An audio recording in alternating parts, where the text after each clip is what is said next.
Hello, BookTube.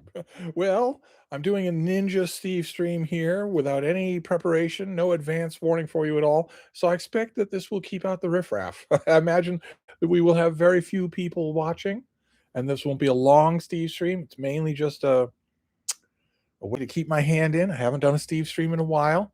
But since there aren't going to be any people here, there's not going to be any chat for me to turn to.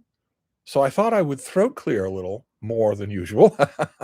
And there are a few subjects that are on my mind that we can throat clear with. Of course, the number one subject uh, that's in the news is World War III, but I don't think you want to come here to hear me talk about that. I mean, that's a pretty depressing subject, especially since the two aggressor nations, the two bad guys, the evil figures in the story, the United States and Israel, are both actively, industriously lying about the whole thing and shutting down as much as possible anyway for their lies to be disproved.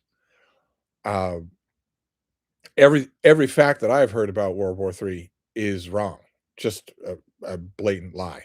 I heard, for instance, today the figure of 10 billion that the war has cost already in just a week. It's closer to 20 billion.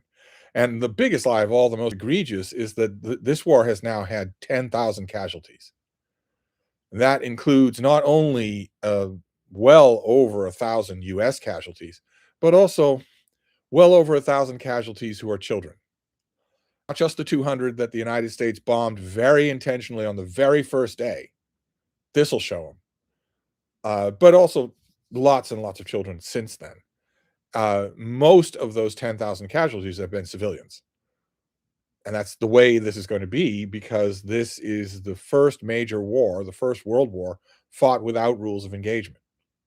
Trump has called them stupid old rules of engagement. Trump has also said through some mouthpiece, I forget who it is because they don't have independent existence apart from him, but some mouthpiece of his said to a room full of Americans, we're kicking them when they're down, and that's just the way it should be. A contravention of everything that Americans have thought about themselves for nearly 250 years. Doesn't matter though. And since this is a war without convention of any kind, since this is a war fought where no one involved is worried about being hauled in front of a court in The Hague, those days are over. That's never going to happen again to anybody. Since that's true, then the normal rules of engagement, which ordinarily rule out civilian targets, become inverted. Now civilian targets become bragging rights. So that's why we started with a girls' school. 180 small girls with coloring books and best friends and all sorts of jokes that they were telling amongst themselves. The pride of their family, the darlings of their mothers, all dead in rubble in an instant. That's why we started with that, because the rules of engagement are inverted.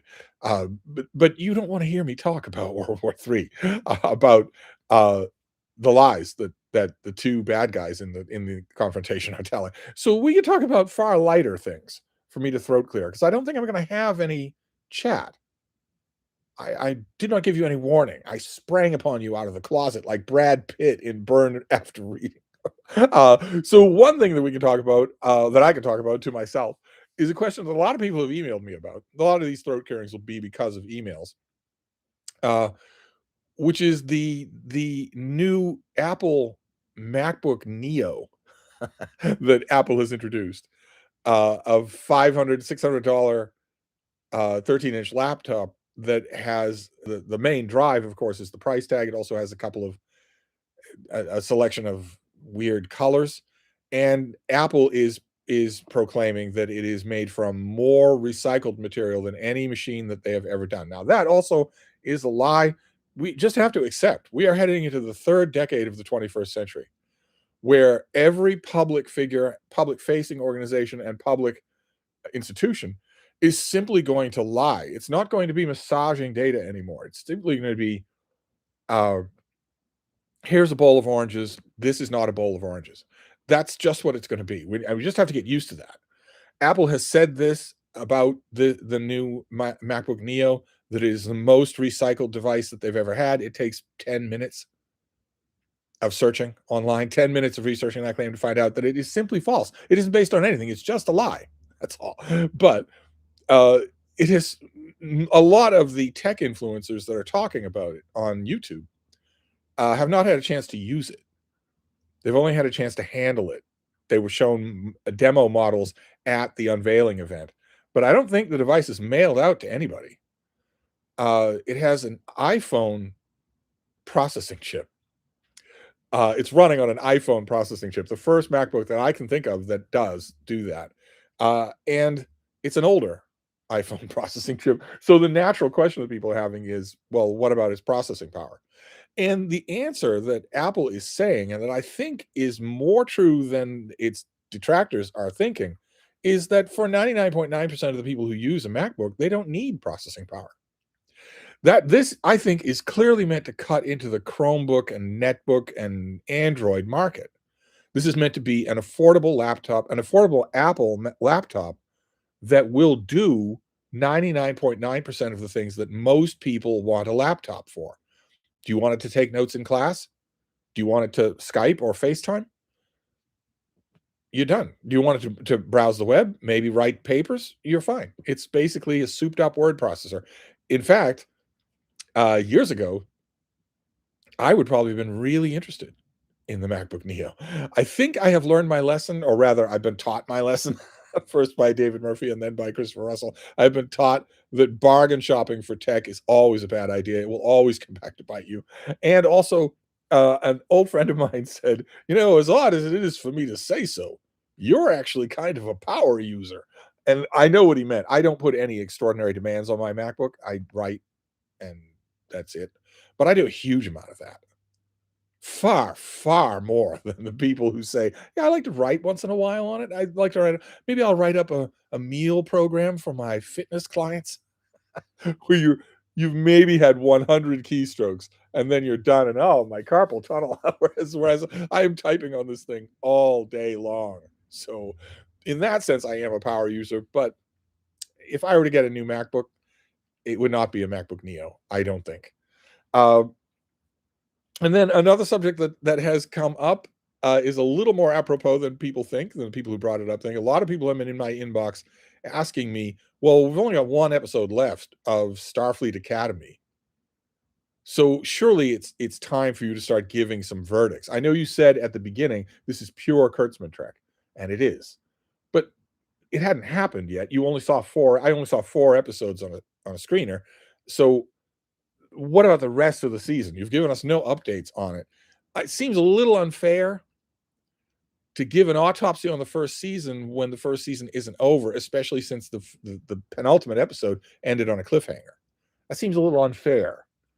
Better to let them get everything out of the way. That'll be this week, and then the first season will be over. But in the time between when I watched the screener that I got for the first 4 episodes and now, I have developed a bit of a contact with the show. And there's been a slight amount of shading that has come into that. I've also watched it with I don't know. The key when someone like Alex Kurtzman is intentionally uh, adulterating an intellectual property that you love. I love Star Trek. I've been watching it from the very beginning. The key with something like that is not to get worn down, and that's hard to do. The neck-bearded quasi-fascists on YouTube do it because they're just bigots, and that bigotry is essential to their personality. They would be bigots if they didn't have YouTube channels. So that never wears down. But as a critic who's not a bigot, uh, you the key is not to get worn down. The key is not to start grading it on a curve. This is atrocious as Star Trek. It's also atrocious as TV. Although the combination of atrocious as Star Trek and atrocious as TV, well, that had its pinnacle with Section 31. There's no way that any Star Trek product or any TV product is going to be as bad as that. Just no way. So instead, it's a question of sifting through the positives and the negatives. And I feel like I'd be in a better position to do that after the finale. I know for a fact the finale is going to please no one. And it doesn't please me along the same lines. It doesn't please me that the neck-bearded quasi-fascists that I'm talking about are making bank on this show. It's saving a lot of their floundering channels because outrage farming is hot on a show that is new and that is premiering an episode every week. When it goes away, A lot of them are going to have to start microwaving macaroni and cheese in their mother's basement again because there's not much on the horizon to replace it. And this show, because it's quintessential Alex Kurtzman, had a million things for them to comment on. It was made for them. There are no white male characters. There are no straight characters. There is no hierarchy. There is no authority. There is no professionalism. There's no expertise. The plots don't make any sense. The acting is really terrible most of the time. There's it flings down and dances on Star Trek lore. So that series of things is made for those neck-bearded quasi-fascists. Is made for them. Uh, I think I'll wait and just do an autopsy episode on the whole show. I, of course, have not been pleased at all. Everything that everything in it that was even slightly potentially good has been ignored, and everything in it that has been obviously bad has been explored. So you've got it's not the same thing as the Rings of Power. The Rings of Power was simply an unsalvageable mess. Not 1 minute, not 1 second, not one word of it was salvageable. Just shove the whole thing off the dock. Nothing there to talk about. It just completely unsalvageable. Not even the glimmer of potential of anything. That's not true with Star Trek Academy, with Starfleet Academy. That's not true with Starfleet Academy. There are things to like in it, and also potential. One of the pieces of potential that I think a lot of people are overlooking because the show is so outrageously bad is how good a lot of the core cast is, and all of them are incredibly young. This is the first major credit for almost all of them. But anyway, I think I'll make a whole video about that. So that's another thing that was on my mind. And then a third thing that was on my mind, I don't know why, maybe I'm a glutton for punishment, is AuthorTube. Is a writing space, a writing dimension to this channel. I thought about it. It never really leaves my mind, but I thought about it. I love I love teaching. I haven't done it in a long time, but I love doing it. And the thing that I love teaching most of all, aside from Shakespeare, was writing. And I miss it. I've done it. We've done a lot of writing content on this channel, but I haven't done it in a long time. And the idea sort of bubbled up into critical mass with me the other day, where I was thinking, okay, maybe you should try it again. I admit I was largely discouraged last time because I went and looked at AuthorTube. There is actually a hashtag AuthorTube on YouTube. I went and looked at it and was horrified by what I saw. And I thought, all right, well, maybe you caught hashtag AuthorTube at a bad time. You should go and look at it again. And I did. Oh boy, was that a bad idea. that was a bad idea because it's, if anything, even worse. Vapid tutorials, mountains of grifting, nothing in the way of what we do here for books. Nothing that I could find. Nothing. That's terrible. And that's also a gap. And I was watching like 15, 20, 30 of those videos, God help me. And I was thinking, well, okay, these are horrifying and virtually null of content. But it does mean that there's a place for you. There are videos you could make. I'm not talking about a second channel. Or am I? I don't know. We had the idea here of a writing collective of some kind 2 years ago, and it misfired, and I never went back to it, and I feel bad about that. So I'm thinking about AuthorTube. I don't know. I don't know what form it would take. Maybe I could just make videos. That's all. And not be any form of manuscript exchange. Maybe we could do that. I haven't really thought about it. Of course, I won't be suffering alone. I will drag Janet Wortman into it, but I have no idea what it would even be. But that has been on my mind. Is some sort of writing content that isn't, oh my God, hashtag AuthorTube on YouTube now. Hey, I'm probably doing it a misjustice. Probably there are good channels out there, but I sure didn't find them. I sure didn't find them. And it feels like an abrogation of my responsibility because I have been nagging all of you for years to write. You should be writing. All of you should be writing something. And if I really believe that and put my money where my mouth is, I would be making videos on writing. So I don't know. Maybe that's the form it should take. But anyway, those are my throat clearings: tech, TV, and writing. And I see that we've got 8 people here, and that's enough. to look at the chat. So let's go over to the chat, and this doesn't have to be a long Steve stream. We can just see what happens when I spring upon you out of nowhere. So the first person is Shelley Swearingen, BookTube royalty. Don't you mean a live stream to catch me totally unprepared? Well, you've got a lot on your plate, right? You have a needy husband. You spawned 2 children. You have a miniature schnauzer, similar to, but not as cute as my own. So you're easily surprised. uh, uh, okay. Becca says hello. Cozy says hi. Gandhi says hi. Boonton says, hi, Steve. Always good to see you. Was wondering if you thought Pluribus was a good show.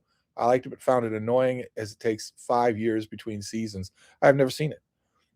J. Scott Phillips, I came for the dopamine hit and walked into World War III. I only mentioned World War III in passing.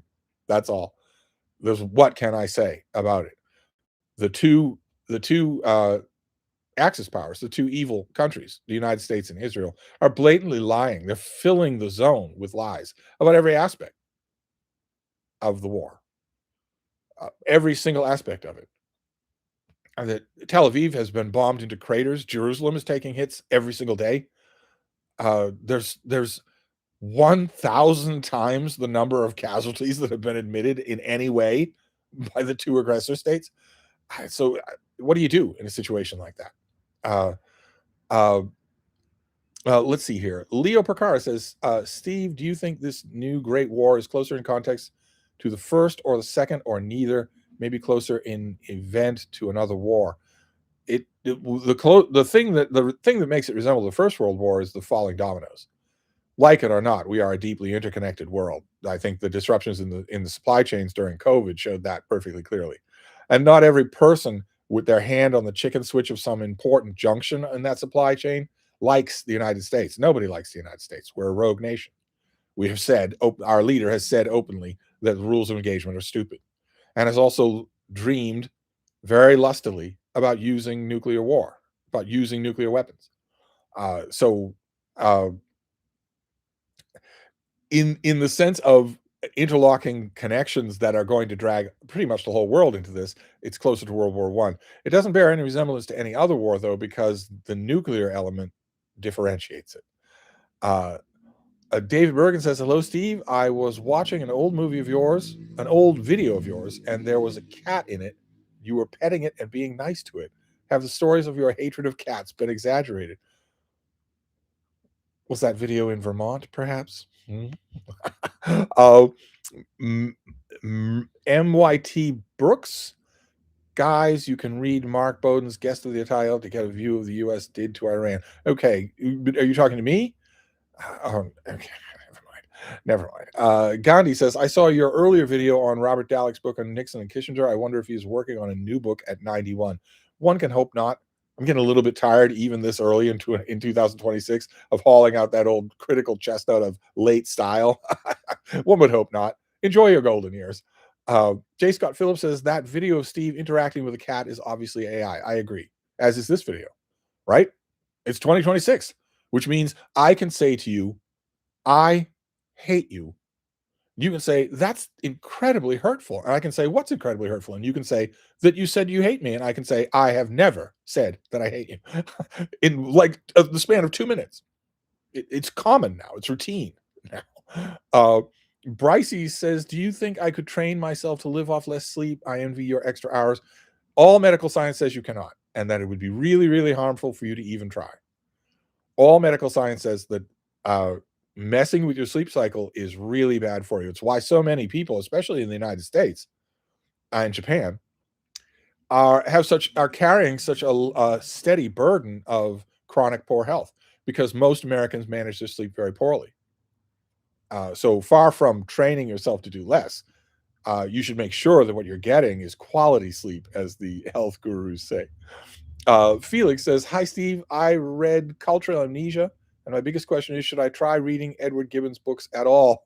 I'm not a native English speaker, and my reading of Old English prose is really slow. I would only say if you're interested. Gibbon is a challenge even for native speakers of English. His prose is gorgeous, absolutely gorgeous. Don't be fooled by what anybody else says. His prose is gorgeous, but it sounds to me like it would be a huge undertaking for you. So you got to decide if it's worth it. Uh, DZIGIN says this stream got to me as I was unaware, so got so scared I lost all my hair. I am terrifying. Leo Percara says, "Do you have a favorite Elmore Leonard novel?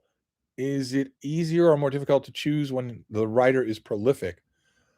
Well, it's easier in a sense to recommend because Elmore Leonard's prose quality never varies. It's always excellent, which is really great because that means you can recommend virtually anything. Um, my favorite is later. It's Maximum Bob, but I could pick. Oh God, westerns, earlier novels, more famous novels. I could pick almost anything and be happy.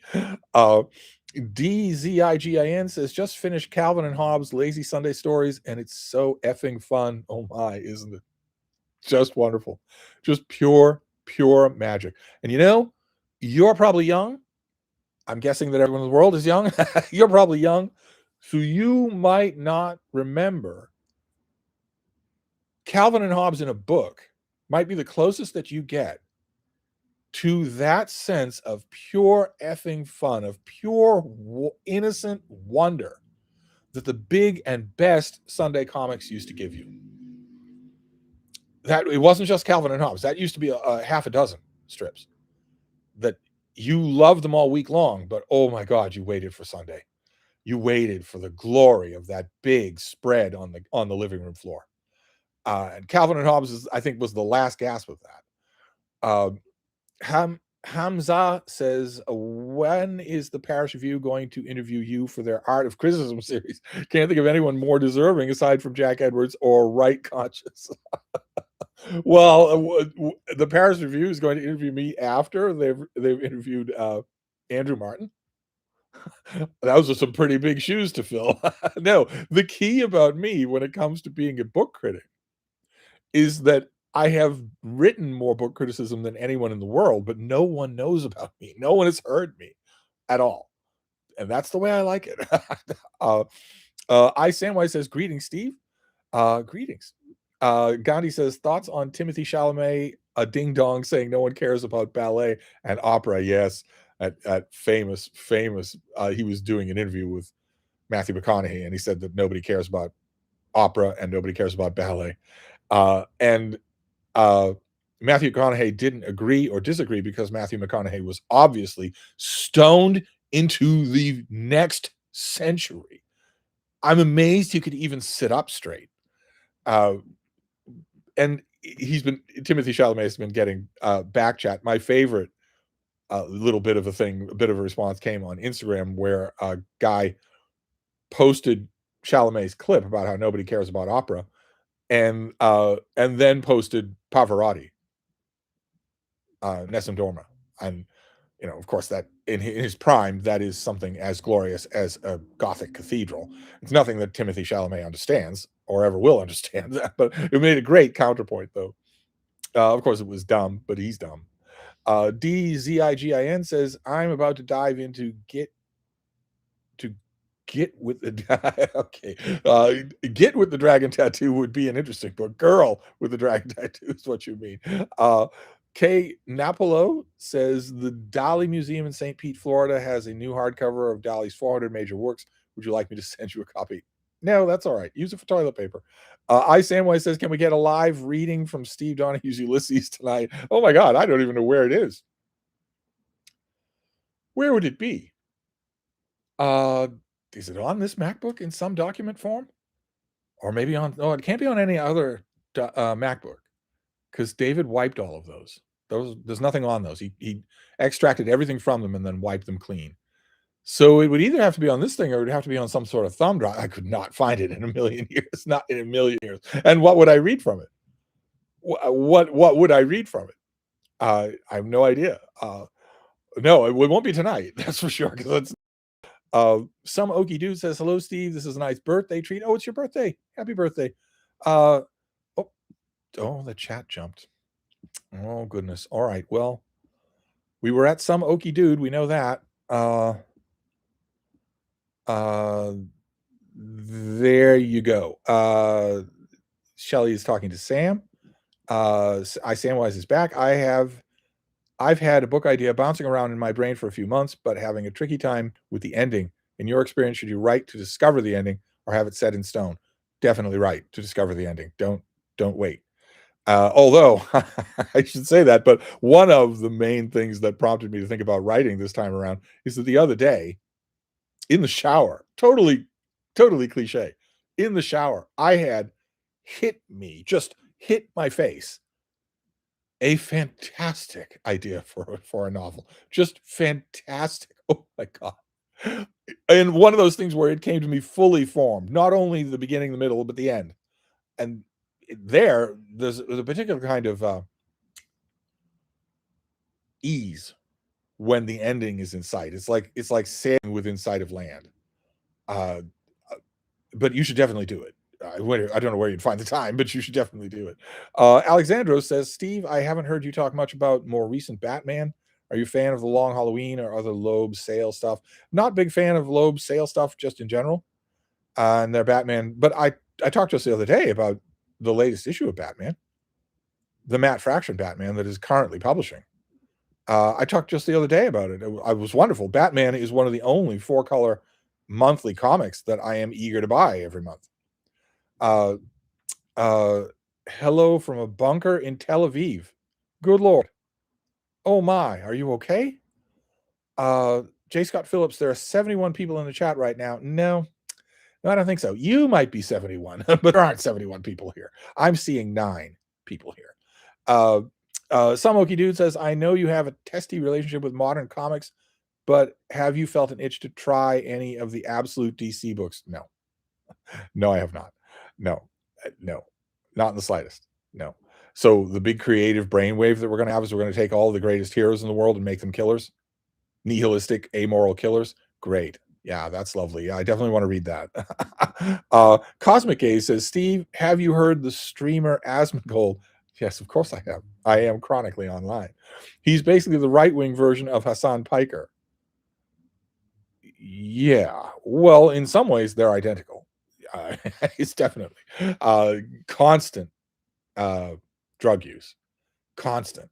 And also, both of them would estimate their intelligence at roughly, I don't know, 5 Andromeda galaxies higher than it really is.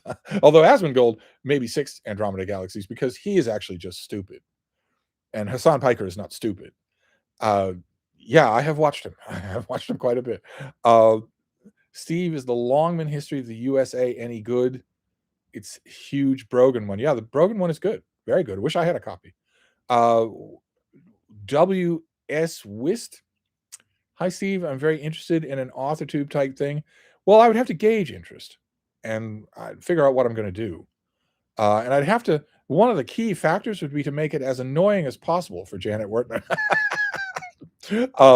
Let's see here. Andrew McDonald says this year marks 50 years of Fantagraphics. How will you be celebrating? Largely by ignoring them, as I have for 50 years. Steve, what wine do you drink? Also, have you ever tried Arak? I have. But I drink Chateau Thames Embankment. I drink very, very ordinary red wine. Just to don't go to any expense on my account. When it comes to the red wine that I have here, when guests are here, I follow CJ Craig's rule of wine. It's wine. You drink it. Samwise says, how have you personally dealt with enjoying books from authors who turned out to be awful, like Marion Zimmer Bradley or Neil Gaiman? Well, luckily I haven't enjoyed books from either of those two, but it does happen. It inevitably does happen. As I've always said, you don't get to pick and choose, especially somebody like me, because every author that I read has kicked a dog at some point or other. So I don't get the luxury. I mainly just concentrate on the text, unless they're importing what makes them a horrible person into the text, in which case, then it's in the text, and then I can't ignore it, and so I am free to just move around it. Dylan says, hi, Steve. Your video today on Hemingway biography was very interesting. I was surprised to learn the man who wrote something as mean-spirited as The Sun Also Rises could be a charitable host. Yeah, the charity part comes through all through the book. It was rather good timing that I I finished that mass market paperback and realized that I wanted a hardcover, and then not 10 hours later, I found the hardcover. That was rather good. Manny says, I've been reading about Old Norse times and its literature lately. Do you have any favorite pieces of Old Norse related literature?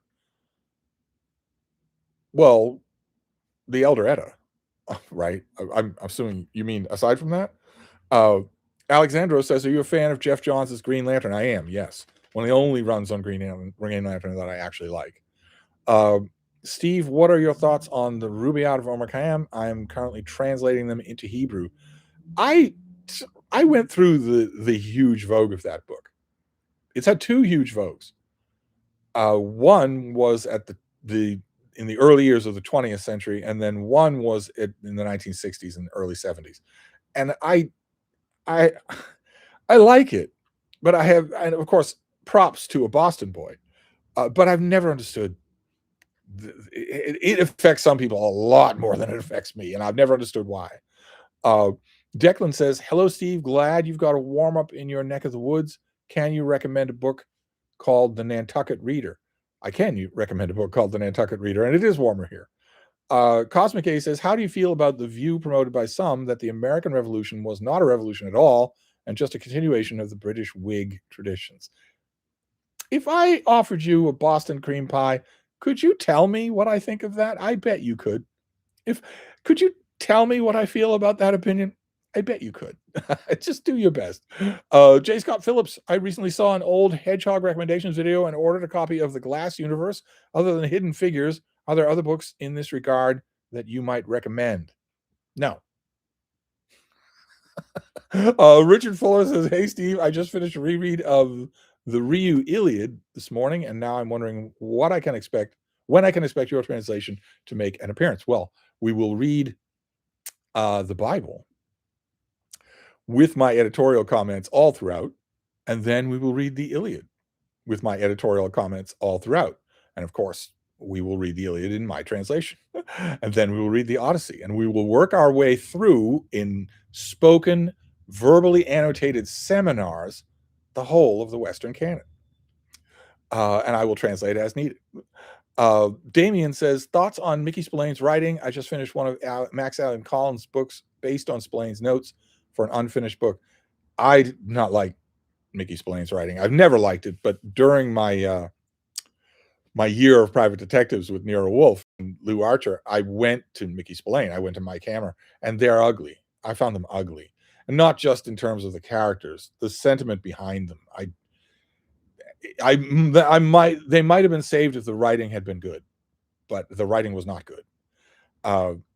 Monito says hello. J. Scott Phillips is back. Speaking of warm-ups in your neck of the woods, is this a good segue for a Blob Watch? There's odd ups and downs about Blob Watch for Boston. The Matthew Communities weather app here says rain on Wednesday, Thursday, Saturday, Monday, and Tuesday. But I don't see that in the data. So it's high time for a Blob Watch. Let's see. Oh, that's right. Oh, this iPad is so strange. I mean, not the beginning of it. The beginning of it is the Legion of Superheroes. Of course, there's nothing strange about that. But it doesn't always tell me where things are. I have everything lumped into a folder, but oh, there we go. Okay. Not everything's in that folder. All right, so let's let this load and see. No, I don't want to upgrade. I don't want to do anything of the kind. I just want to see your free version. Let's see if there is anything coming to New England. I don't believe it. Yeah, it doesn't look like it. No activity anywhere except Atlanta. Something with a lot of punch in Atlanta. But nothing at all. That's not going to reach New England. And that stuff over the upper Midwest, that's not going to reach New England. So I don't see it. I don't see any chance for the precipitation that the weather apps are calling for. Trip says, I know you've probably talked about it already, but what are your thoughts on how the Iran thing plays out? Well, it will stop being the Iran thing. China is already involved against the United States. So a proxy war would be bad enough, but the uh, neocon war faction here in the United States, which has never gone away, it has always been lusting for falling bombs, for writing names on bombs, uh, has taken to calling it a religious war. Now, if that ends up being the common line, then we are all doomed, and well before summer. I Samwise is back. Wait, Steve, you mean to tell me you didn't love Matthew McConaughey's Green Lights? No, I did not. Well, and I don't feel sorry that I don't feel like I'm insulting him because, of course, he didn't write it. He didn't even know that it was happening. Mason says, "Hi, Steve. What is the better book, Jared Diamond's Collapse: How Societies Choose to Fail or Succeed?" Well, no matter what you name after that, it's going to be better. Or Luke Kemp's Goliath's Curse: The History and Future of Societal Collapse. The Kemp book is better. Raid Something Daily says, "How do you feel about Philip Mansell? I found his Paris Between Empires frustrating, mainly because he kept ditching the narrative momentum. I've never found him to be any good, but your mileage, as they say, may vary." Uh, some Okie Dude says, "Gotta love when the stream jumps. Thank you for the wishes." Well, I don't love it when it jumps. I wish it wouldn't do that. Declan says, "The new issue of Atlantic claims Andrew Tate isn't a reader. Can this be true?" Is it builds off an infamous video that he did years ago. I mean, we're talking 6 years ago, maybe something like that, where he talked about his open contempt for reading and readers. Uh, it's amazing to me the cycles of these things. I don't think he's revisited the subject. I think people have just found that video over again. Yeah, he's not a reader, doesn't know how to read, an idiot, a moron. One of the funny things, one of the few funny things to come out of World War III was on I think it was Twitter. Somebody posted a picture of him dancing, and the caption was, "Please, Iran, just this one thing." I thought that was quite good. uh, uh, Boonton says, "What's that prediction market site? We can start betting contracts for how many chat jumps will happen in each stream." Well, I could avoid the chat jumping if I just read the super chats, but I'm not in this for the money. I've sent the script people home. This is all just off the cuff. Tim's Too Many Books is here, trying to work on the best way to introduce the Leavenworth case by Anna Catherine Green into the conversation. Best not to. Declan says, "During Tom King's Batman run, Lee Weeks was a standout artist." Yes. I would ordinarily, and in the normal run of things with the B-listers that DC and Marvel use, I would say, well, boy, this Matt Fraction run on Batman would be even better if Lee Weeks were the artist. But Jorge Jimenez is doing the best work of his career, as always. Every time he gets a new assignment, a big, new, high-profile assignment, he ups his game. So the artwork in this thing is incredible. Some Okie Dude says, "I don't know. I just nabbed Absolute Martian Manhunter. It makes me think of those Vertigo books from the 90s. That's the one I'm most intrigued by." I agree completely that it does remind me of those Vertigo books from the 1990s. Only you mean that as a good thing. I very much don't. Yes, you're right. That redolent stench very much comes off the Absolute books. Uh, I can't read your name. Your name is in Hebrew.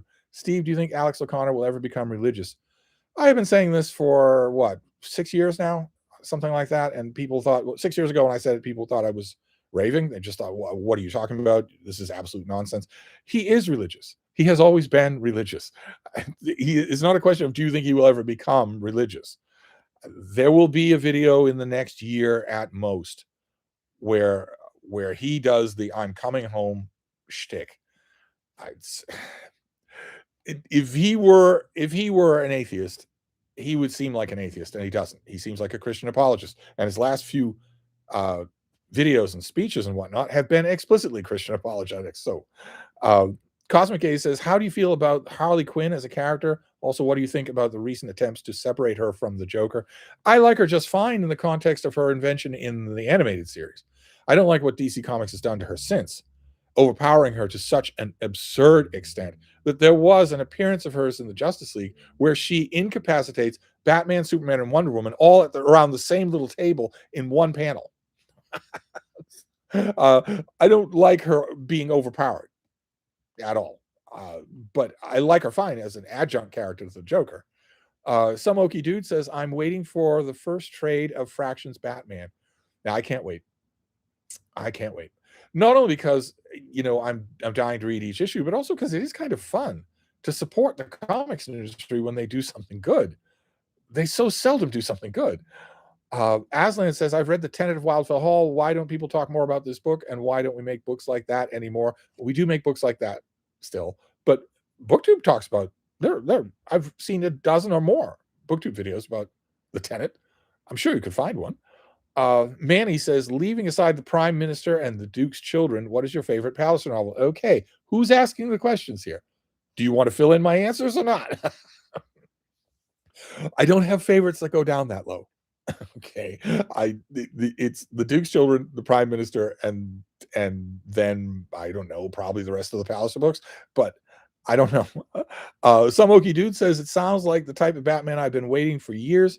These last few runs have gotten too damn complicated. This one is overly complicated as well, especially the latest issue. There was a storyline developing. There is a storyline developing. Vandal Savage, the immortal bad guy in DC Comics, has become the head of the Gotham Police Department. He's broken Jim Gordon to being just a uniformed officer. That means he's obviously evil, and there is proof that he's evil. A kid has taken photos of one of his cops planting evidence. It could bring down his whole regime. But in the meantime, he is warring with all the crime lords in Gotham, including the Penguin. And that plotline was bubbling along just fine until this latest issue, which introduces the Joker. Well, that plotline goes here. That plotline goes right out the window if you introduce the Joker. So I don't know what's going to happen in the next issue, but in a good way. DZIGIN says, what I wouldn't give for the return of Sunday comics. I am younger, but I read them, spoke with older friends about them. They are so delightful. They were delightful. Yeah. Including some of the very old people in this chat will remember one of the fun things to do with Sunday comics. The Sunday comics were in color. Here, Frida, come up here. Frida, come up here.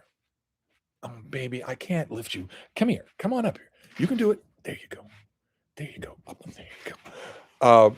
One of the really fun things to do with Sunday comics was to take a ball of Play-Doh, which I don't think is made anymore. It was a kind of a doughy type stuff. You couldn't eat it, but you could make shapes with it. You take a dough of Play-Doh, a ball of Play-Doh, flatten it a little, and then press it on the color comic, and then pull it up, and the comic would be on the Play-Doh. You'd make a perfect duplicate. You wouldn't have hurt the Sunday comic, but it would be perfectly duplicated on the Play-Doh. But anyway, Steve Bronstein says, hi, Steve. Since you're right that no one else seems to be interested in hearing about World War III, how about your thoughts on Ms. Lindsey Graham? Would you join John? Would John McCain still be hanging out with her? Okay, well, Lindsey Graham's a man. But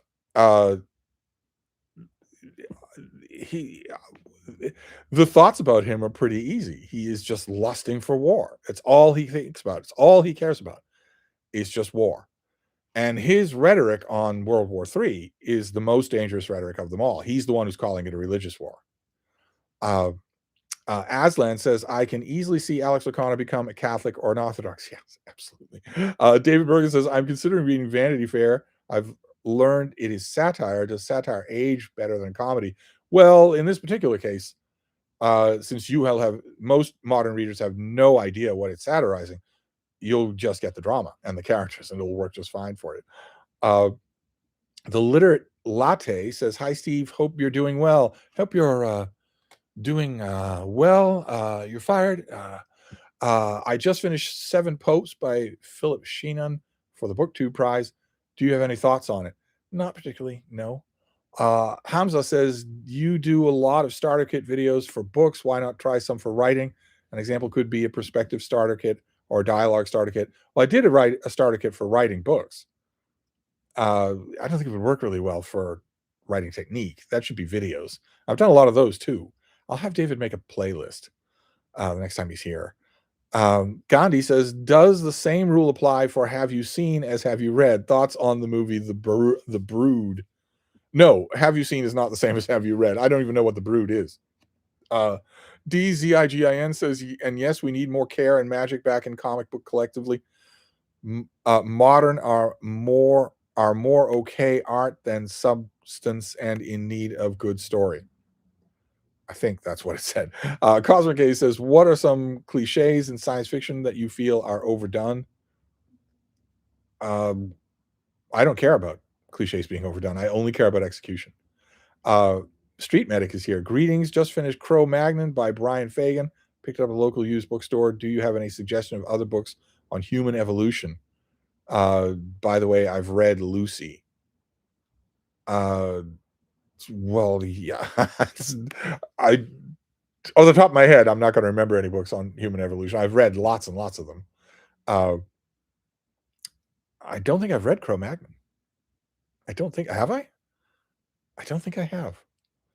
Uh, well, anyway, some Okie Dude says I've been seeing those DC Finest reprints of old DC stories from back in the day, Silver Age, Bronze Age, etc. Do you have any recommendations for the best ones? Well, I don't know everything that they've done. Uh, I know what Michael K. Vaughan's recommendations would be. Of course, he would recommend the Doom Patrol, the Loser Patrol, his favorite superhero team. But they also did, if I remember correctly, they did a DC Finest volume of Joe Kubert's run on Enemy Ace, which is not a superhero comic, so you would think I wouldn't like it. It's about World War One fighter jet, a fighter ace, a German fighter ace, and it is brilliant. I think they did that. Oh, DC Finest also reprinted Joe Kubert's run on Hawkman. Again, you would think I wouldn't care about it much, but Joe Kubert's run on Hawkman is unbelievable. It's just unbelievable. It's unbelievably good. They haven't done staple stuff, right? They haven't done, like, for instance, Marv Wolfman and George Perez on the Teen Titans. I don't think, or Gil Kane on Green Lantern. I suppose I could use the iPad to find out. Well, just for a second here, let's see if I really quickly can. Amazon, DC Finest, and then sort by date, and see what that gets us. Yeah, see, Michael's gonna like The Flash. He likes all of these. Let's see here. Oh, look at that. All right, you're not gonna give me publication date. Wow. Okay. Well, that's not very helpful. But let's see what they have here. So, Batman, a bunch of Batman. I think they're doing Crisis on Infinite Earths in 2 books, 2 parts. Uh, The Demon by Jack Kirby. Oh my god. More of the Flash. All right, they did a volume Batman Year 1 and Year 2. Batman Year 2 is dumb, but Batman Year 1 is one of the greatest Batman stories of all time. So that would be worth it. And I was wrong. They did a volume called Green Lantern, Earth's Other Green Lantern, which is a bunch of Gil Kane Green Lantern stories. Uh, a dumb run on Supergirl, a dumb run on Green Arrow. Of course, Zap Goes the Legion. They did a Legion of Superheroes volume. I wish they'd do 2 or 3 more. I can guarantee you that Zap Goes the Legion, the one Legion volume that they've done, has outsold all the other things they've done, including Batman. I can guarantee that. They'll never release those figures, but I guarantee that's true. So it'd be nice if they did more than that. Oh, right. They also did a volume on Super Friends, the old animated show from the 70s, spawned a comic book of its own for kids that has never been collected. And they did a volume for Super Friends. How interesting. Yeah, okay. Hawkman is a volume in here. I don't see Enemy Ace. Maybe I'm imagining that. Maybe they haven't done that. They did the Neil Adams Green Lantern, Green Arrow run, Hard Traveling Heroes. Oh no, that doesn't come out until July, but that is well worth it. Those were immortally famous issues. Yeah, and they're doing the Judas Contract for the Teen Titans, but not the original, 1 through 8 or 1 through 10. They're doing just the Judas Contract itself. And then a whole bunch of stuff that Michael K. Vaughan will like, but that no one should really. I mean, Peacemaker or Aquaman or whatever. Uh, I would say of the things that I'm looking at here, the best one that's currently out, since you're not going to be interested in the Legion and you're not going to be interested in my Superboy, I would say the best thing that's out here so far is Batman Year 1 and Year 2. Jason says, Steve, you are wonderful. Hitting the sauce already, are you? Anyway, I'm trying to find the exact edition of Brothers Karamazov with a blurb. Oh, the chat jumped. We were talking about the Brothers Karamazov. You can't. Okay, let's go back to where we were. Where was that? Oh my god. Oh my god. Oh my god. Sorry about this. Sorry about this. Uh, Good. I'm seeing 16 people here. There are a lot of comments in here. Brothers Karamazov, with your blurb on it, that would be the Michael Katz translation. Gandhi says, The Bride. Okay. I don't know what that means. I don't know what that's in context of. Then, Steve, who's your favorite world leader at the moment? Have to be in current control of a country, not retired world leaders. Geez, I don't know. I don't know who I would nominate. Alexandro says Grant Morrison's Batman, good or crap. Nate says, do you have a favorite book by James Michener? I myself favor Chesapeake. That's not groundbreaking. It's most people's favorite Michener book. But he did a book called The Novel, which is not a Michener production. It's not 1,000 pages long. It's not panoramic. It's just the genesis and marketing of one book. So we get the author, then we get the agent, then we get the publisher, then we get the reviewer. It's just the life cycle of a book. I thought it was really well done.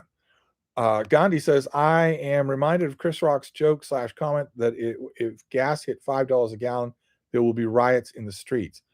Gas will be at $5 a gallon by the end of this week. Some Okie Dude says, Arkham Asylum's really good, really freaky Dave McKeon artwork. We'll have to agree to disagree. You're certainly in the majority when it comes to liking Arkham Asylum. Leo Percara says, do you have a favorite book by Ryu Murakami? Would he be in the same lane as Dennis Cooper and Selby? No, he's not as talented as they are. But I like Coin Locker Babies, of course. I think that's his best thing. Allison Talks Books is here. What is the history book you wish more people would read? I want them to read what they want to read. I wish more people would read. It'd be great if Americans would read their own history. Or in 2026, it'd be great if Americans read Richard Evans' book, The Rise of the Third Reich and the Third Reich in Power. But they won't. So Michael Duffy says, hey, Steve, any book recommendations covering the deterioration of the Supreme Court? I've also been reading The Learned Hand, The Man and the Judge. Was this the book you'd been looking for at the Brattle? I don't remember the subtitle for The Learned Hand book. Does it have his face on the cover, just leaning on a hand like that? If that's on the cover, then that's the one I was thinking of, which I have not been able to find. Don't have a copy of my own, but I don't have any recommendations on the deterioration of the Supreme Court. No. Steve Bronstein says, I don't remember if you ever heard you discuss Joseph Conrad. How do you rate him? I've never liked him. And I know that I'm up against a large legion of fans, but I've never thought he was any good, even Heart of Darkness. Morgan says, have you ever seen anything by new YouTuber Frederick Atkinson? Hyper British, equally hyper blonde young man with exquisite hair and videos on Shakespeare's identity plus medieval / Old English literature. That name is not ringing a bell. It's giving me fond memories of Joe Spivey, who appears to have disappeared from BookTube. Richard Fuller says, what are your thoughts on keeping a reading journal? Any suggestions for someone new to keeping one? It's a good idea. Generally speaking, everyone that I've known who's kept one has been grateful that they did. The key thing to keeping one, to starting one, is practical. Don't worry about your thoughts on the matter. The key thing is practical, because you're the only one who's going to use this thing, and the key word is use. So you've got to set it up so that you can use it. So that 5 years from now, when you want to know how many books have I read on World War I, or there was one particular book on the Great Depression, and I don't remember which one it was, and I need to find it, which means your reading journal cannot only be in chronological order of what you read. It's got to be organized in some way, however you want to do that, with tabs or subject headings or whatnot.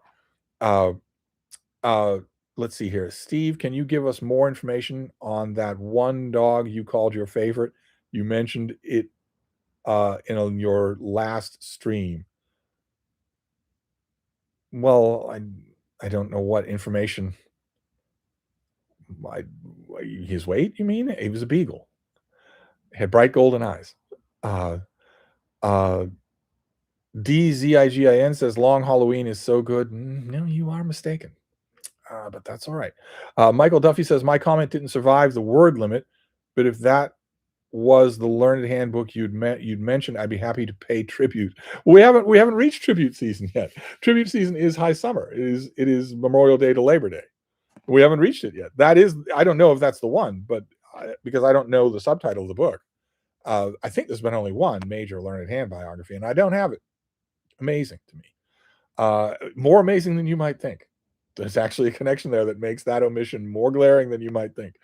Uh, Medieval Priest says, "Hey Steve, just heard you dismiss Jared Diamond. Can you very briefly explain your criticism of him? He's crappy. Can't think his way out of a wet paper bag, and he's a terrible writer." Morgan says, "Did you ever see Terrence Davies films like The Long Day Closes? If so, what did you think?" Again, if I offered you a Boston cream pie, could you guess what I think? Just curious about your average Terrence Davies film. If I offered you a Boston cream pie, could you accurately guess what I think? I bet you could. Alexandro says, "Do you recommend Arabic Thought in the Liberal Age by Albert Hourani? Any further thoughts on it?" I've never read it. Steve Bronstein says, "Have you come across the Professor Jing, the guy who predicted Trump would attack Iran and lose? Thoughts on historical prognostication in general?" I have come across this guy. He's ubiquitous. Not a professor, but ubiquitous. And he seems to be a little cracked in the head. People were predicting that some warhawk neocon Republican president would attack Iran for 40 years. So it's not that hazardous a prediction. But historical prognostications, I've made them myself. They are never wrong. Once you recognize the pattern of a thing, then you can estimate what the likelihood is that it will break the pattern. And in order for it to break a pattern, extraordinary elements have to be in play. It can't, if it's just a clown car of morons, there's no extraordinary elements, in which case it will follow its pattern, whether it's a powerful nation falling to fascism or the domino theory of a world war. Uh, Morgan says, "Favorite Buster Keaton movie?" I don't have a favorite Buster Keaton movie. Are there any dinosaurs in Buster Keaton movies? No. Are there any Kryptonians in Buster Keaton movies? No. Leo Percara says, "Steve, from all that investigation of serial killers you did, wouldn't that warrant a true crime starter kit or general recommendations video, or is it cancelable topic even in 2026? I wouldn't worry about it being canceled, but the reason I didn't do it is because I found very little to recommend on the subject of serial killing. I found very little to recommend. Most of it is sensationalistic garbage. And the stuff that isn't is so timid or so blinkered or so, frankly uninformed that I don't think I could put together a list of 10 books. What are you doing back there? You're acting awful weird tonight, baby. You're just gonna stand behind me like that? Why don't you come down and lay down? Oh, baby, if you go over there, you're gonna miss me. Frida, come here. Frida, come over here. Come on, come over here. Oh, God help us. Stubborn little dog. Let's see here. Manny says, "I just recently finished the dream chapter of Oblomov, and you're right. This definitely belongs in the great Russian novel category." Yes, it does. Absolutely. Some Okie dude says, "Dang," but I don't know what that's in reference to. Could be my stunning eyes. Stephen Newton says, "Missed something. I thought Harley Quinn was just really good at using a baseball bat." Yeah, well, yeah. If she were just the basic story of the Joker's jilted girlfriend who is violent, then there'd be something to it. But unfortunately, there was a Hollywood movie, and then all of a sudden the comic books went nuts because they all want to be invited to the cool kids table. So suddenly Harley Quinn is the character. Was for a while, not anymore. It was for a while the only character in DC Comics. Aslan says, "You said we still make books like Tenet of Wildfell Hall. Can you recommend some?" Every year there are some pretty good novels. They aren't exactly like the Tenet of Wildfell Hall, but I don't know usually when people say they don't make books like this anymore, it's not a very informed judgment. Usually it just means they don't make books this good anymore, and that's not true.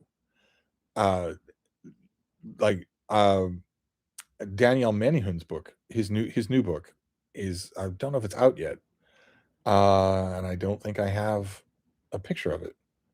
Well, it doesn't matter because there are obviously at least 10 every year because they make my list. Uh, Street Medic says, "What's a good true life adventure?" No idea what that means. Some Okie Dude says, "I still want to read Fractions Batman. Sounds like it's actually good. It is actually good. There are parts of it that aren't. Matt Fraction is not that good a writer, and certainly does not want to be writing comic books. That's sort of endemic to most of the people working in comics today. The writers don't want to be writing comic books, and it shows, because if you spent decades and decades and decades reading books by writers who do want to write comic books, the difference is glaring. But it is still good. It is still worth reading every week or every month. Um, CS Reader says, "What do you think is a better approach to learning history? Narrow and focused reading projects on a specific time period, or reading one book for lots of different periods?" It depends on the person. I've seen it work for both ways for people. Some people want the overarching picture. Some people that I've known became enamored with history by reading the whole of Will Durant, all of it. And only once they were done did they then look back and say, "Well, these two parts interest me the most, so I'm going to concentrate on them now." Whereas other people see the vast sprawl of historical narratives and say, "Well, that intimidates me, and the only way I'm not going to be intimidated is if I pick a little subject and work my way out from there." And both are valid. It just depends on what kind of a reader you are. Steve, in the next 10, 20 years, will America become more liberal or more conservative slash Trumpist? Uh, well, I don't think I understand the question. America has fallen to fascism. It has fallen to fascism ruled by the Trump family. So there's going to have to be an outside intervention to break that hold. The American people are not going to revolt. The country's too big. Uh, so we become more liberal or more Trumpist. With those two, there's nothing conservative about Trumpism, but for those options, more Trumpist, obviously. Uh, Alexandro says, "Are you a fan of Grant Morrison's JLA?" Sorry for all the comics questions. I'm not that big a fan of Grant Morrison's JLA. No. Cosmic Day says, "Why do you think so many people, including me, seem to be most fascinated by English slash British monarchs? Is it because we are in an English speaking country and that we have more English language info?" Yeah, the English monarchy, going back all the way to William the Conqueror, intersects with world history in ways that we recognize, in ways that we know. That makes it more comfortable. Oh, it's also really, really interesting, though. Uh, Damien says, "Will we ever see a Hagar the Horrible?" No, nor Tumbleweeds, nor BC, nor any of those old classics. Some Okie Dudes is responding to somebody else. Hannah's Books is here. "I have such great memories of pushing Silly Putty into the Sunday comics. What a great memory. Wow. All right. Well, at least one person remembers doing that." Uh, Manny says, "Sorry for assuming your favorite Palliser novels. I've been watching your Phineas read alongs and your Eustace read along, and I remember you saying a few times those two were your favorites." Yes, not Phineas and Eustace Diamonds, but yeah, the Prime Minister and especially the Duke's children. Yes. Declan says, "I would love a dueling top 10 list of you and another creator to be named later. The top 10 list of comics slash artists, writers, etc. We use Silly Putty on Sundays." Well, surely I would not agree with most of the other comics people online. I think. Steve, has there ever been a writer in history better than Shakespeare? I don't think so. No. Jimmy says, "Hello, Steve. Thoughts on Mary Russell's The Sparrow?" I kind of liked it. I thought it was dreadful, but I've seen you recommend her historical fiction and made me wonder if it wasn't fair. I wouldn't say dreadful. Her historical fiction is 1,000 times better. Uh, J. Scott Phillips is back. "We never get to see out the window behind Frida. If you pull back the curtain, I imagine we see William Shatner's creature from Nightmare at 20,000 Feet. Please be careful." I thought that creature in the William Shatner version looked adorable. I wouldn't have been frightened by it at all. Uh, Cosmic A says, "Is Samuel Adams well remembered in Boston today?" No, not at all. I would assume so, but you never know nowadays. Also, if he is he at all inspiring to local slash state politicians? No, no, no. No one knows him at all. He is known for two things. If you go to Jamaica Plain, you can tour the Sam Adams Brewery and buy an overpriced hat. And if you go to Faneuil Hall, which is a popular tourist destination, the main entrance to Faneuil Hall, if you come down the stairs from City Hall, has a statue of Samuel Adams. But no one knows who he is. No one stops to read the placard that says who he is. So, and the few that do, whenever I've been there, whenever it's a popular thing for me to, it used to be in the past, a popular thing for me to say, "Hey, I'll meet you at Sam Adams. I'll meet you at the Sam Adams statue because it's nice and obvious." And I've lost count of how many times I have been standing at that statue and heard tourists come over and say, "Oh, who's this?" And the complacent father says, "Oh, second president of the United States." So no, he's not remembered at all. Declan says The Brood is a late 1970s horror film. Okay. Street Medic says, "Do you remember Atomic Nights?" I do. I wish I didn't. Some Okie Dude says, "Thanks for all the recs. I shall add them." Some Read Something Daily says, "Curious if you ever listened to any of Dan Carlin's hardcore history episodes. If so, what are your thoughts?" I don't think I know that at all. Steve Bronstein says, "Speaking of human evolution, are you disappointed in Richard Dawkins for not having evolved moral standards in his personal life?" Uh, I never pinned much on Dawkins, so I never had much to lose. Uh, Steve, who are your favorite German philosophers? I would suspect Hegel. You're new here, huh? I don't like philosophers at all. So I don't have a favorite German philosopher. Uh, some Okie Dude says Batman Year One is great. In my opinion, it's even better than Dark Knight Returns. I would probably agree with that, and not just because of what Miller does to Superman in Dark Knight Returns, but because Dark Knight Returns kind of falls apart as a story, whereas Batman Year One is perfectly calibrated as a story, perfectly calibrated. I don't know that it's better than Daredevil Born Again. I don't know. I've never really been able to decide, but it sure is effective. Uh, Andrew says, "Have you watched any episodes of the Comics Channel Loading the Canon? They've done a number of episodes on the greatest superheroes of all time." Don't know that at all. Declan says DC Animation did a great film of Batman Year One that's on DVD Blu-ray with Bryan Cranston as Jim Gordon. Yes, yes, their version of Batman Year One is really good. Uh, Also, which era in history is your favorite to study or to live in? Of course, now would be to live in. To study, it'd be a toss up between ancient Rome and the Italian Renaissance. Street Medic says, "I have a few old Legion of superhero comics from the 60s and 70s. I still haven't gotten over the death of Pharaoh Lad." Cosmic A says, "Did you ever own any of those slim black DC archive editions?" I had a whole bookcase of them. Uh, they seem to be an endangered species nowadays. I wonder how collectible they are. I wonder how much, if you went on eBay and you wanted the whole collection of the old black DC archive collections. So that's like what, 200 volumes. What would that cost you? Would that be $5,000 or $50,000? I honestly don't know.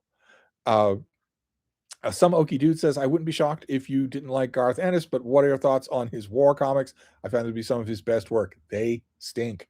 We are not going to agree on comics clearly tonight. Morgan says, "Steve, do you think Enoch Powell, in isolation of the right wing lunatic association and hero worship, is deserving of his status as an intelligent, curmudgeonly racist opportunist?" He's a complex figure. I Intelligent, yes, blindingly so. Curmudgeonly, yes, that although a lot of that was affected. Racist, yes, but also no. And opportunist, I don't think at all. I I He's a complicated figure. J. Scott Phillips says gas prices are already well over $5 here in Southern California. Yeah, they're going to go up from there. There's no gas flowing. So, J. Scott Phillips says you can still find it for under $4 a gallon if you drive further away from any freeways. Yeah, but why would anybody do that? Steve, what are your favorite paintings? Mine is Bacchus by Caravaggio. I am terminally out of favor when it comes to paintings. I like Sir Lawrence Alma-Tadema. I like Sir Edwin Landseer. These people are not liked at all anymore, so they don't really count. I guess John Singer Sargent is still well known, and he all of his portraits I just love. But most of my favorite artwork is not in vogue anymore. Cozy says, "I heard Old English is the hottest new dead language to learn. Everyone on YouTube is doing it." Street Medic says, "Trump said tanker crews should have some guts and plow through the Straits of Hormuz. What a clown." Yeah, he's not a clown though. I agree, it's absurd and stupid, but it's not. It's not. I wouldn't call it a clown. He's not a clown. Matthew says, I just finished reading Something Happened by Joseph Heller. Even though the narrator was odious, I still quite blown away by it. What are your thoughts on it? I know you love God Knows. Well, surely you heard of Something Happened from me. No, it's great. It's absolutely great.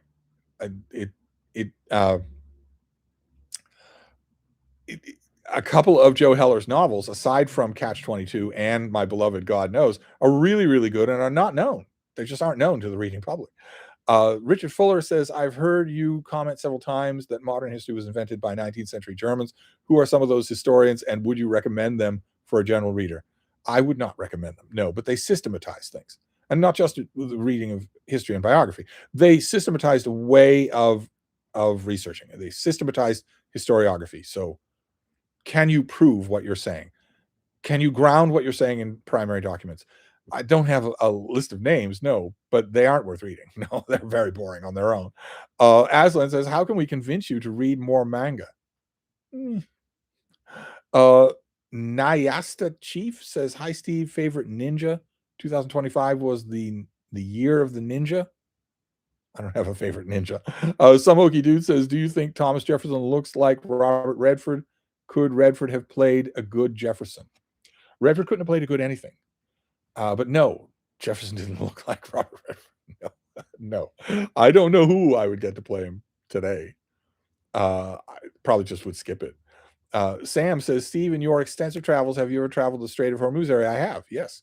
If so, what did you think of it? Well, it's pretty big, so it's not like I have one thought on the subject. But I've been within sight and within stone's throw of the strait many times from many different places, and it's weird to think. It's weird to think about it in today's news, where it's so crucial to so many things, and this was all predicted. The State Department, the British State Department, everyone predicted if you do this to Iran, they will shut the Straits of Hormuz. And that will throw the world's economy into chaos, and that Trump didn't care. Some Okie Dude says, have you read Pluto from Naoki Urasawa? Perhaps? No. Morgan says, Steve, Frederick is Joe's age. Replacement. I'm not sure I know who you're talking about here, but 10 times posher and blonder. Oh, right. Oh, right. Okay. And from London. Floppy hair included as a package deal. Wonder what you would make of him. Already has 80,000 subscribers somehow. Oh my. Well, you should email me a reminder of this. I'm never going to dig through the chat for this guy, but if you're making him sound like he might be interesting to watch. Aslan says, I thought Albert Hourani's History of the Arab People was very good. It seems to be a staple in the genre of Arab history, in English at least. Yeah, that book I know. Cosmic A says, what are some books that were hard for you to finish due to the subject matter? Even with the subject matter, I mean, Lab Dog, obviously, last year, about so-called research on beagles, was hard to read, but not hard to finish.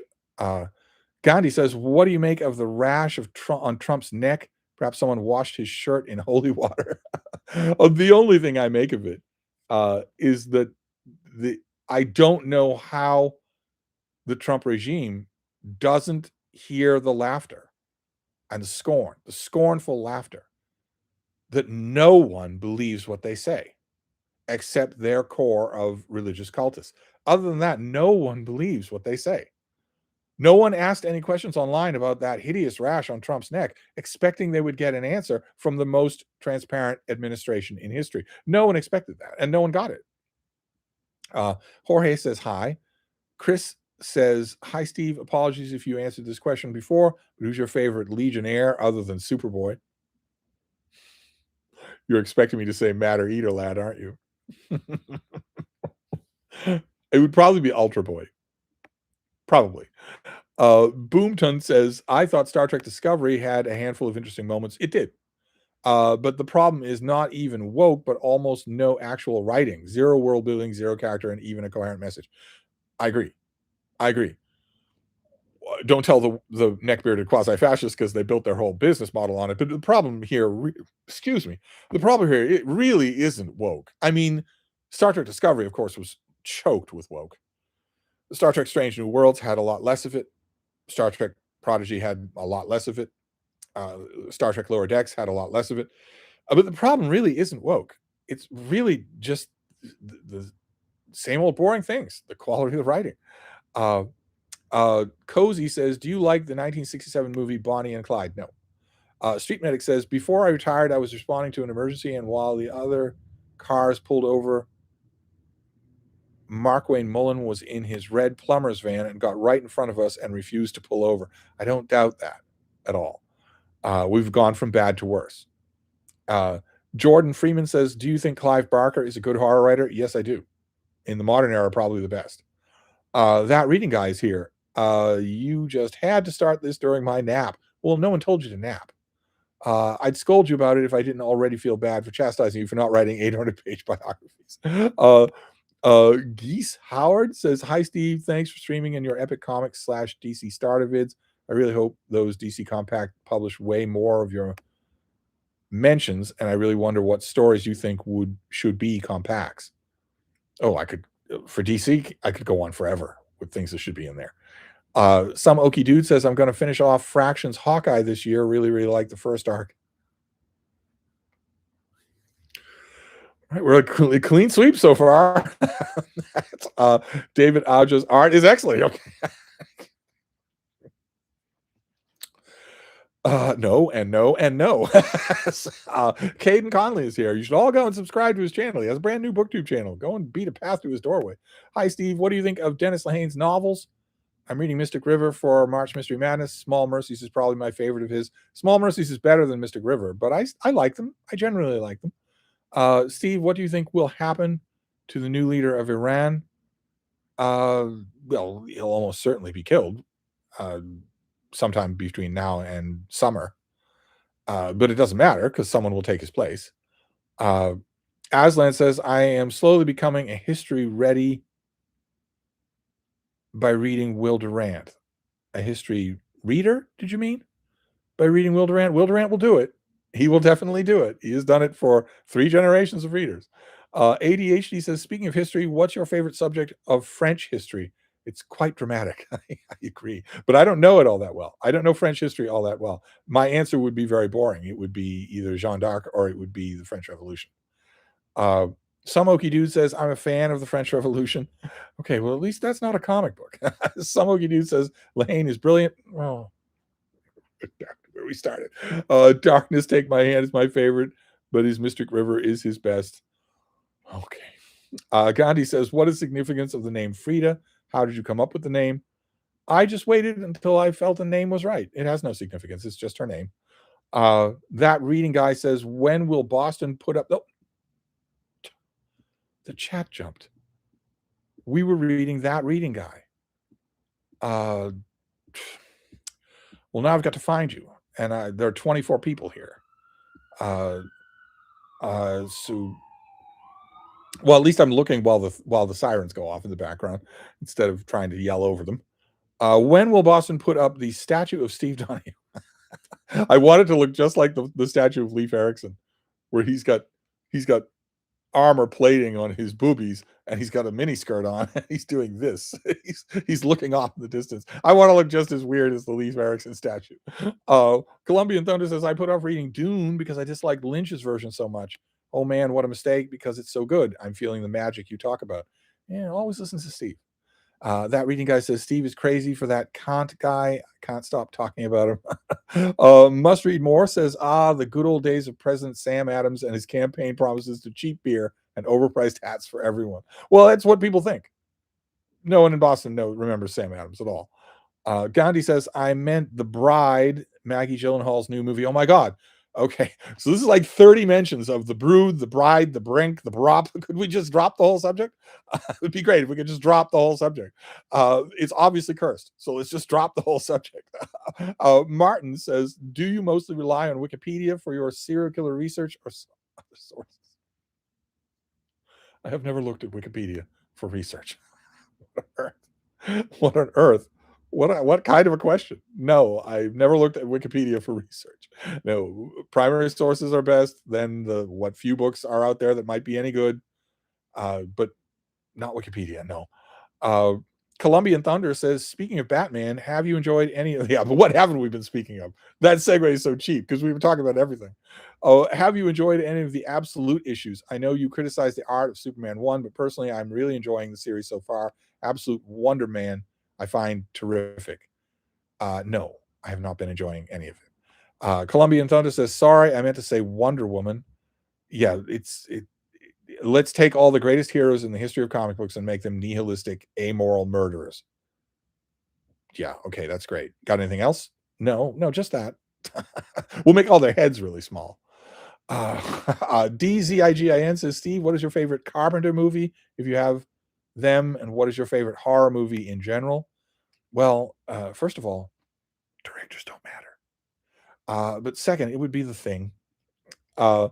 Coldifornia says, Steve, stream every day. All right, fine by me. We'll meet again at this time tomorrow. Cosmic K says, did you ever find missing volume of Samuel L. Morrison Naval History of World War II? I did, yes. I didn't find it. Someone sent it to me. You all spoil me like crazy. Despite how obnoxious I am to you, you spoil me like crazy. Somebody found it at their local store or whatever and sent it to me. And the whole set is at the Brattle in the sale lot again. It isn't in nearly as good a condition. Someone has mocked up covers where the cover has been ripped, but for the whole thing with dust jackets, it's all still out there. You spend $50, you've got the whole set. Let's see here. Let's see this Hebrew name that I don't know. Steve, what are your thoughts on Allen Ginsberg and the Beat era in general? Oh, you are new here then. You must be. I can't stand anything to do with the Beat generation or the Beat literature, Ginsberg included. That reading guy says Steve has an epic video reading The Howl. Yes, I do. We got it's not The Howl, it's just Howl, but we got all the way to Howl for Poetry Thursday. And I knew all along that I was going to end with reading that poem, all of it, and I did. I think I read it fairly. I don't think I was trying to prejudice the audience. Scars says, I know you appreciate the Renaissance, so I was curious about your thoughts on the show Medici starring Richard Madden and Daniel Sharman. Not sure I know it. Alexandro says, do you recommend The Storm Before the Storm by Mike Duncan? I do. Street Medic says, I read Two Ocean War in high school. Samuel L. Morrison should be required reading. He is tremendous. I don't know about a required reading, but he's tremendous. Transparent Disguise says, hi, Steve. Thank you so much for writing Starter Kit. Would you consider doing editing Starter Kit? I'm not sure what to do with all the pages I wrote. Could I do that, though? I mean, isn't editing really individual to the individual work? Could I? I don't know that I could do a Starter Kit for editing. One thing I can tell you for sure, well, it'd be pretty much the only thing I would say in such a video. Don't edit until Christmas. No matter what it is that you've written, no matter when you've written it, don't edit till Christmas. Put it away somewhere in a drawer and don't touch it. Don't think about it. Get to work on something else. You won't mentally disconnect from the writing part of it in order to edit it if you do it faster than that. So put it away. Take all the pages that you wrote and stick them in a box. Anna says, seriously, this time, have you always been able to all your focus on a book, or did you build up to this point? My mind at times wanders. There's a verb missing there, but I think I get it from context. And it's a muscle. Like anything else, it's just a muscle. You build it up over time. It gets stronger and stronger the more you use it. So not right from the beginning, no. Sarah says, Steve, which was the first book you fell in love with? That would be the Iliad by Homer. Steve, would you recommend Anatomy of Melancholy? It's interesting for the picker up of historical baubles. It doesn't have a narrative. It's mainly an oddity. So if your reading time is precious, and I would imagine that it is, I would not recommend it. No. Cozy says, do you think William Adolph Bergoneau is, or is it? Okay, all right, let's move on. Declan says, Steve, any plan to dip into the British Library Classics Mysteries for March? Not at the moment, no. It seems too close. The whole point of March Mystery Madness this time around is the exotic. Some Okie Dude says, I like Stephen Delane as Jefferson. Contest of Friends of Nerds says, what are your thoughts on Marty? It's not all that good. It's not much to think about there. Morgan says, "Do you like Robert Pattinson as an actor? He's made some interesting choices between 2010 and 2020. He has definitely made some interesting choices as an actor. I don't know that I actually like him as an actor, but I appreciate the fact that he is so anti-commercial. I was a little disappointed when he took the Batman, especially since he's not cut out for the role at all, as I think was amply demonstrated in the movie. But I like the fact that otherwise, other than these huge superhero behemoths that are going to make your grandchildren wealthy, other than that, I can't always predict what he will do, which I kind of like. Stephen Newton says, I have noticed a few YouTube videos going around pretty much saying trashy smut novels are destroying women's ability to read classics. Uh, well, if it trashy anything, if trash is all you read, then it will, I don't know about destroy, but it will badly atrophy your reading muscles. Uh, and I certainly have in the TikTok and Instagram videos that I've seen of women who read only this stuff, it does look like those muscles are atrophied. I can't imagine any of those people reading the Bronte sisters. Uh, Paul says, "Hello, Steve. If you're familiar with Charles Vess's Book of Ballads and Sagas, do you have a recommendation of similar comic treatment?" I do not. Alexandra says, "I think I once heard you say that you like David Hume as just a clear thinker and doesn't read like philosophy. But that by that token, how do you feel about Theory of Moral Sentiments by Adam Smith?" Theory of Moral Sentiments has always left me just blah, blah. Wealth of Nations, yes. Wealth of Nations I like, but Theory of Moral Sentiments has always struck me as just much closer to the kind of totally empty wordplay windbaggery that is all of philosophy. Richard Fuller says, "What are your thoughts on John Adams' biography, Party of One by James Grant? I read it last year, and since reading it, Adams has become my favorite founding father." I didn't like it all that much. It wasn't bad, but John Adams has had a lot better biographies. John Furling's biography is much, much better. For instance, just to name one. Also, Page Smith wrote a long, long time ago, wrote a 2-volume biography of Adams that is fantastic. That reading guy says, "Why would people ask you questions when there are 9,000 videos of Steve Lore to catch up on?" Nobody watches my older videos. Nobody does. Steve, how would you rank the founding fathers? I would not. But I can, if I did, the slave owners would be at the bottom. All of them would be at the bottom. It's not, you don't get high rankings if you own people as property, especially when you knew better, as every one of them did. Uh, Some Dude says, "Don't get him started on Washington or Jefferson." Eric Gaines says, "I've been reading Ralph Ellison's essays lately. What are your thoughts on Ellison as an essayist or his other writing?" I like him. Medieval Priest says, "I would be quite interested to know your thoughts on Braudel or Eric." Would you indeed? Would you be quite interested to know those? Uh, uh, Braudel's big book on the Mediterranean, I like. Eric's hopped on. I've never liked at all. Uh, those aren't thoughts; those are just verdicts. But thoughts don't really work in the live stream. Uh, okay, 118 Zad. God help us. God help us. A little bit of effort would make a handle that people could read. "I love how you enjoy your own company. It's an inspiration." What does that mean? What does that mean? Uh, Cosmic A says, "Steve, coming from personal life experience, the religious war rhetoric is tied into extreme anti-Muslim views." Could very well be, but it's really dangerous because the objectives are impossible if you make it a religious war. There's no way for it to end except Armageddon if you make it a religious war. Especially since the if it is extreme anti-Muslim views, well, there are Muslims with the bomb. So anyway, Street Medic says, "I've heard some say it's shingles, could be, but I'm not convinced." It didn't. It, shingles has a look to it, as I'm sure you know. It has a look to it. It didn't look like that to me. Shingles is not so contiguous, right? It looks more speckled, even at its worst. Right in the middle of that 2-week period, at its worst, it isn't just one big red stain that I've seen. Uh, we'll never know because this administration just lies. Uh, and then that huge name is back that starts with 118. "You're an intellectual, so we'd want your 2 cents on this war."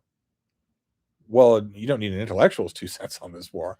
It's insane in every level, and it's, I think, just started.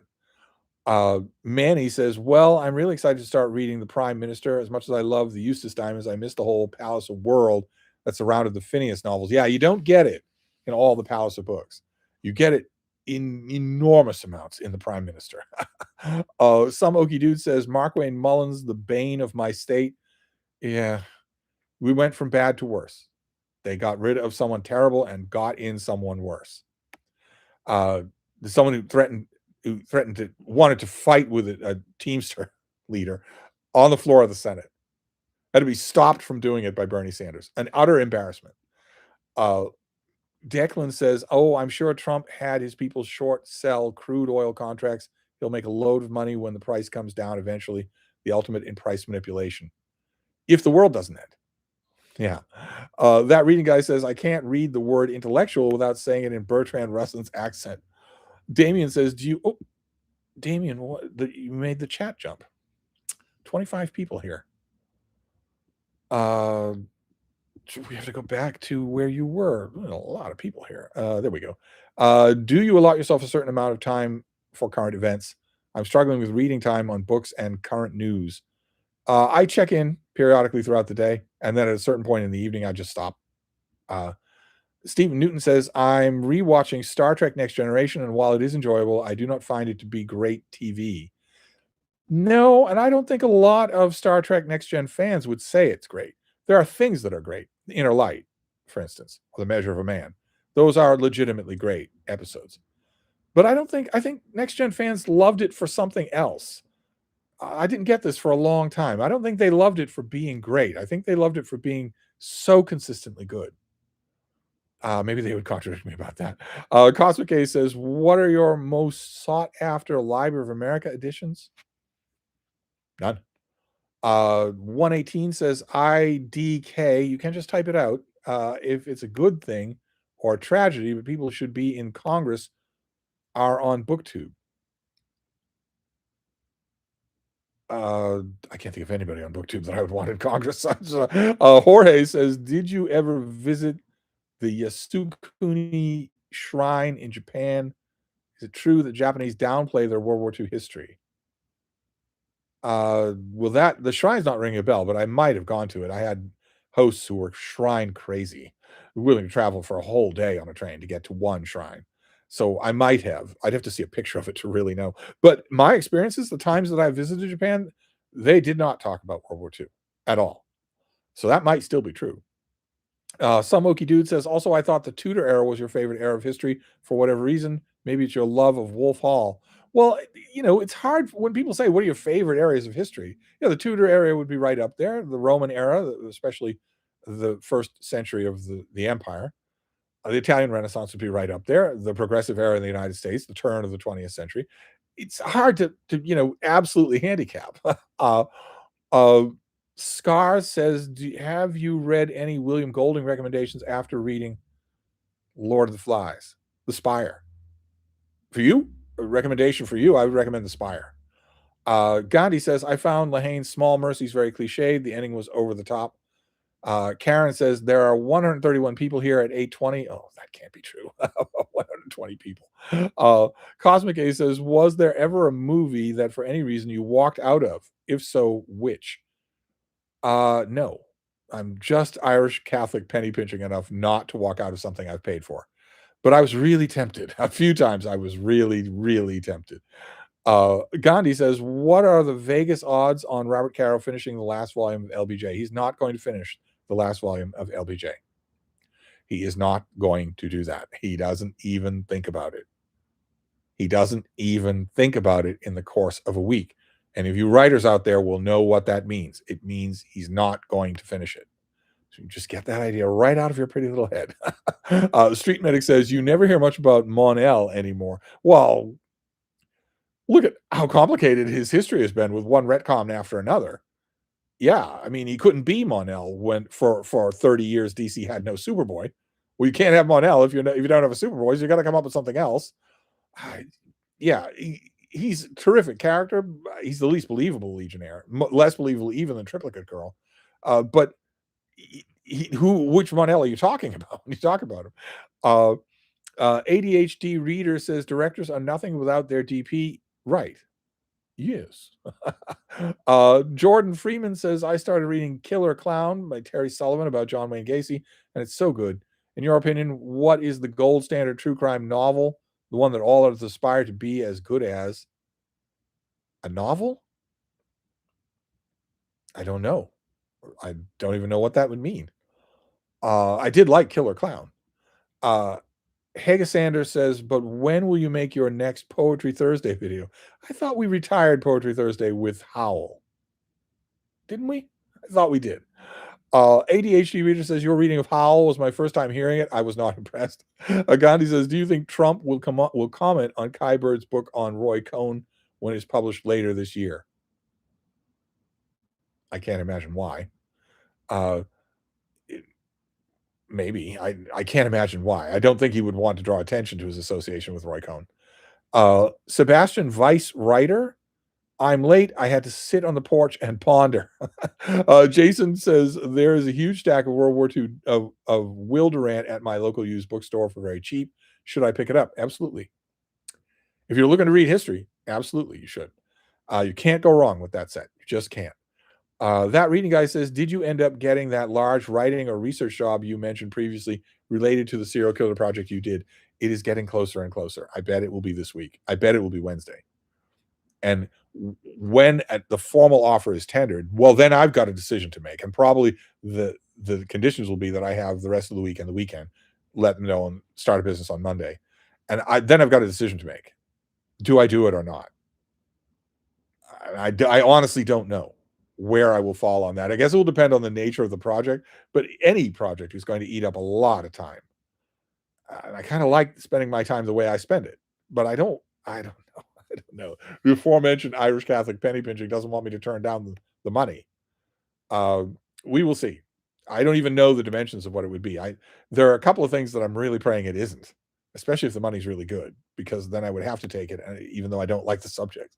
Uh, Medieval Priest says Mike Lee or Terrence Davies. An out of context question before I sign out. Thanks for the live session. Uh, for what? Ping pong? I have no idea what the context is. Declan says my local library just announced a spring book sale for April. Steve, you should do a me wanty top 10 list of your agents in the field. Well, I can't do a top 10 list because I don't know what's out there. No, I know. I can't say I'm looking for these things. That lets you all off the hook way too easy. No, what you need to do is go to your sale in April and take pictures of everything, high definition pictures, zoomable, pinchable pictures, and send them all to me and wait there until I email you back with what I want. Med Tito says, have you read? Well, it took a long time, what, an hour and a half, but we did get a have you read question. And that reading guy says, no, have you read question. I have read Kristen Lavran's Daughter. Yes. The reaction from that reading guy is that it is a long-standing bit of lore on my channel that I bridle when people ask me, have you read questions? Because listen to me. Listen, take a step back and look and listen to the person that you're watching right now. He's 1 million years old and has obviously read a huge amount. The amount I've read is much huger than it seems. I do nothing else and have done nothing else since your grandparents were children. And Kristen Lavran's Daughter is a gigantically major author. So, but I was chastised about this last time, and it was entirely right. I will just, instead of yelling, I will explain that that's what all the joking is about a have you read question. I have read Kristen Lavran's Daughter, yes. Andrew says, would you concede that the Fantagraphics Prince Valiant reprints are quite well done? They are, yes.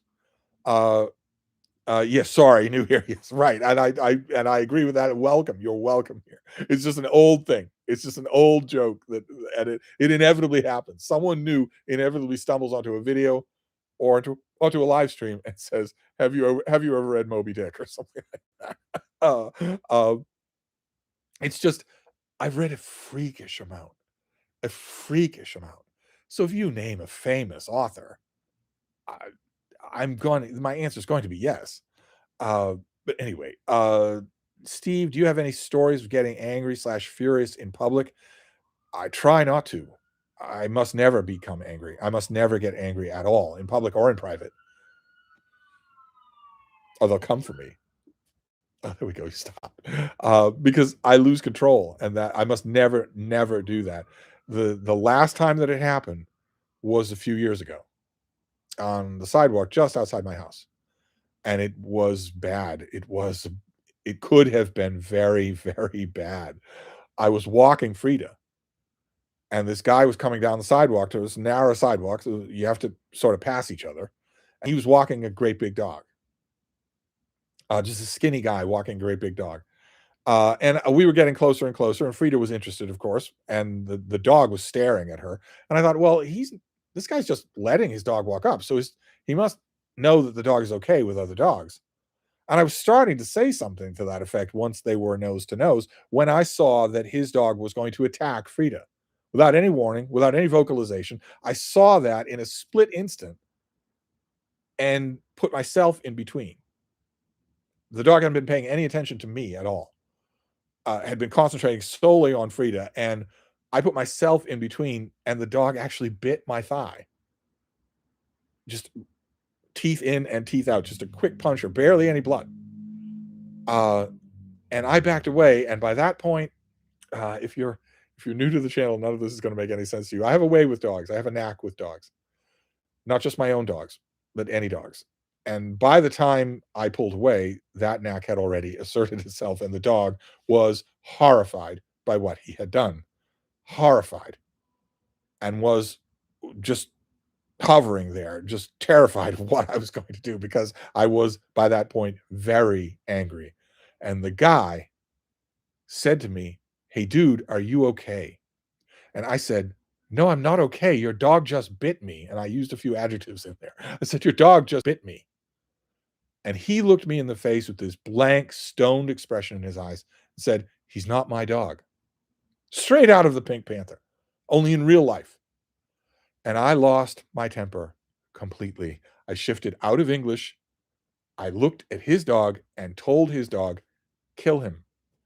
And then I just turned away. I could hear the dog was as big as the guy once he stood on his hind legs. He pushed the guy against the stone wall. We were against a stone wall. I could hear yelling, screaming from the guy, but I bent down and just ignored it. I bent down and just tended to Frida, even though she hadn't been touched, and was not all that worried. And I knew that I wasn't seriously hurt. For 1 second, I just ignored what was going on. And then I suddenly recalled myself and turned around and called the dog off. And of course, he'd gone for the guy's chest and had mostly got coat, but he'd got a bit of arm. There was definitely blood. He had bitten the guy pretty severely. And it could easily have been the guy's throat, because I let go for just a minute. I let go. And so I told the dog to stop, and the guy gathered up his leash and walked him on at a run down the sidewalk, which has always struck me as a perfect indication of how terrified that guy must have been of the dog's owner. Not to just bolt and run, not to leave the dog. He must have been more afraid of the dog's owner than he was of the dog. And that was from losing my temper for 1 second. So I must never do it. That was the last time, and I'm hoping that is the last time ever. Anyway, sorry for the tedious anecdote. ADHD Reader says, you give Steve some double stuffed Oreos, he'll forgive you. Yes, I will. Have you ever seen obnoxious Trump supporters in public? I have. DZIGIN says Prince Valiant is very goog. Oh, good. Yes, he is. Very, very good. Scar says the show Medici is on Tubi RN if you've never seen it before. I don't think I have Tubi. Morgan says, Steve, why do you think Pattinson wasn't cut out for Bats? Kind of agree with you, but the film ended up being good. Is it his face? What else? Yeah, he's Epicene. He's a Epicene party lizard. He doesn't work as Batman at all. Not to mention the fact that the kind of acting that you have to do as Batman, and especially as Bruce Wayne, is outside his range. He can't do it. Think of the scene with him and Alfred in the hospital. I think on screen, it's probably like 5 minutes. It feels like an hour. It's just awful. And every scene with him is like that in the movie. He's just not good. He's not convincing at all. You don't believe that he has a tortured inner soul. Not at all. You didn't believe that when he was a sparkly vampire. You don't ever believe it. Uh, uh, Med Cheeto says, okay, we'll get some. Okay, I don't know what that. Uh, no one knows. No one I know has read it. And I need to talk about it. Okay, I don't know what that's about. Uh, Steve has a whole video about presidential biographies. I do. That reading guy is, what is your favorite book by Hayek? Also, thoughts on the Austrian School of Economics, asking for a friend. Oh God. Oh my God. It's about that time of year, isn't it? Some Okie Dude says, going back on this old Jefferson bent I'm on, what did you think of American Sphinx by Joseph Ellis? I didn't like it at all. I didn't like it at all. It is really boring. You could do a lot better with Jefferson. Declan says, I'm a fan of film, but just not the general appeal of Emma Stone. Street Medic says, I remember my grandfather reading Prince Valiant to us in front of the fire on Sunday mornings. I have a few of the books. Jimbo says, Montaigne, Lucretius, Cicero are all philosophers you seem to like. If I like them, they're not philosophers. Some Moki Dude says, based on his comments, I don't know if Steve likes any of the founding fathers. There are a couple. The slave owners are out, but not all the founding fathers were slave owners. That reading guy says, any chance David Murphy visits this spring? You seem a little lonely these days. I'm working on it. DZIGIN says, I'm convinced that Steve would fanatically adore manga if he would just try it. You wouldn't be the first person to be convinced of that. Steve Bronstein says, when you visited Andrew Jackson's estate, what did you think of the commentary during the horse carriage tour? I'm quite sure. I don't remember. Some Okie Dude says, my granddad got shingles. Not fun. No, shingles is not fun at all. Not at all. I would almost pity Trump if he had it. I wouldn't, but I would almost pity him. Cosmic A says, how do you think we should view the British Empire without falling into extreme partisanship from either side? Sure, purely by results, which God forbid you do nowadays. Medichito says it was not shingles. Well, we'll never know. Oh, the chat jumped again. Why does the chat keep jumping? And who are all these people? We're going to have to wrap this up. We can't. Okay, there we go. Steve, do you think there will ever be a nuclear war? Is it truly realistic? Yes, I think there will be a nuclear war in the year 2026. Some Okie Dude says Andrew Jackson is the closest thing to a mad king America has had before our current president.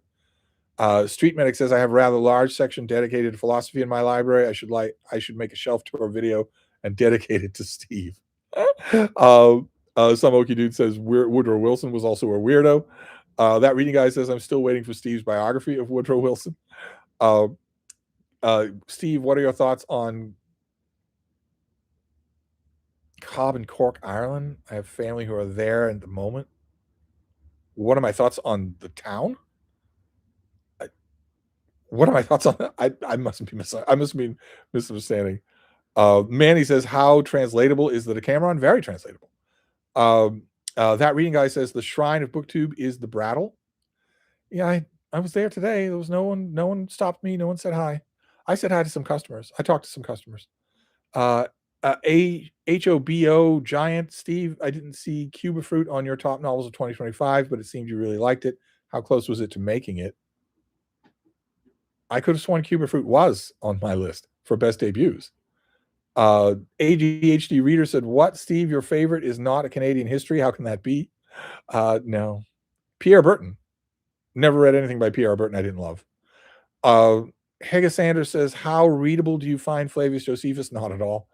Some Okie Dude says, I walked out of Megalopolis. What an absolute abomination of a film. Oh. Speaking of Robert Pattinson, Columbia Thunder says, oh, I disagree with you on Absolute Superman. That scene where Superman wears Ra's al Ghul's down by reading him prayers and poems of children he has affected was so good.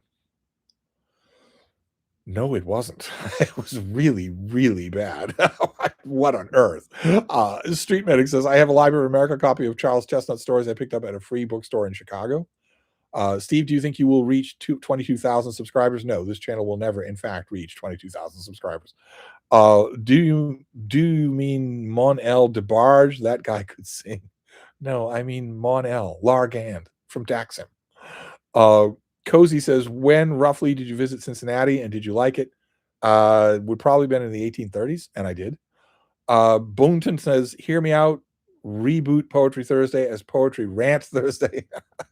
Gandhi says, I keep thinking of the last scene with Charlton Heston in Planet of the Apes. Erica something or other. Hi, Steve. May I poke the bear and ask what your thoughts are on Will Durant's History of Philosophy? It's good. It's a good book. Maximus Stenish is here. If you were to revive Poetry Thursday, you could go through the Library of America's 19th century poetry anthology to prevent the apoplectic paroxysms of howling rage you subjected yourself to. I could. That or a Norton anthology. Thomas says, damn it all to hell, R.I.P. Rod Serling. Yeah. Yeah, it's also great. It's all just so great. Stephen Newton says, my mystery book club picked a book about Scotland Yard inspector who's bedridden and decides to investigate the case of Richard III and the Princes in the Tower. It made me think of you. Is that a joke, Stephen? Gee, what book could you be referring to? Is that a joke? You will find, you should watch, it is required viewing. You should watch my video on the Daughter of Time from years ago, which will lay out the real history that Josephine Tey is lying about. Just go to YouTube and type in Steve Donahue, Daughter of Time. You will get the video. RENN, what are your thoughts on Gene Wolfe and his Book of the New Sun? He's great. Cosmic A says, do you think time travel will ever be possible? No. Where would you go? The past has already happened, and the future hasn't happened yet. So where would you go? Also, would it even be desirable, since scientists have basically said traveling to the past is impossible, meaning you'd be stuck?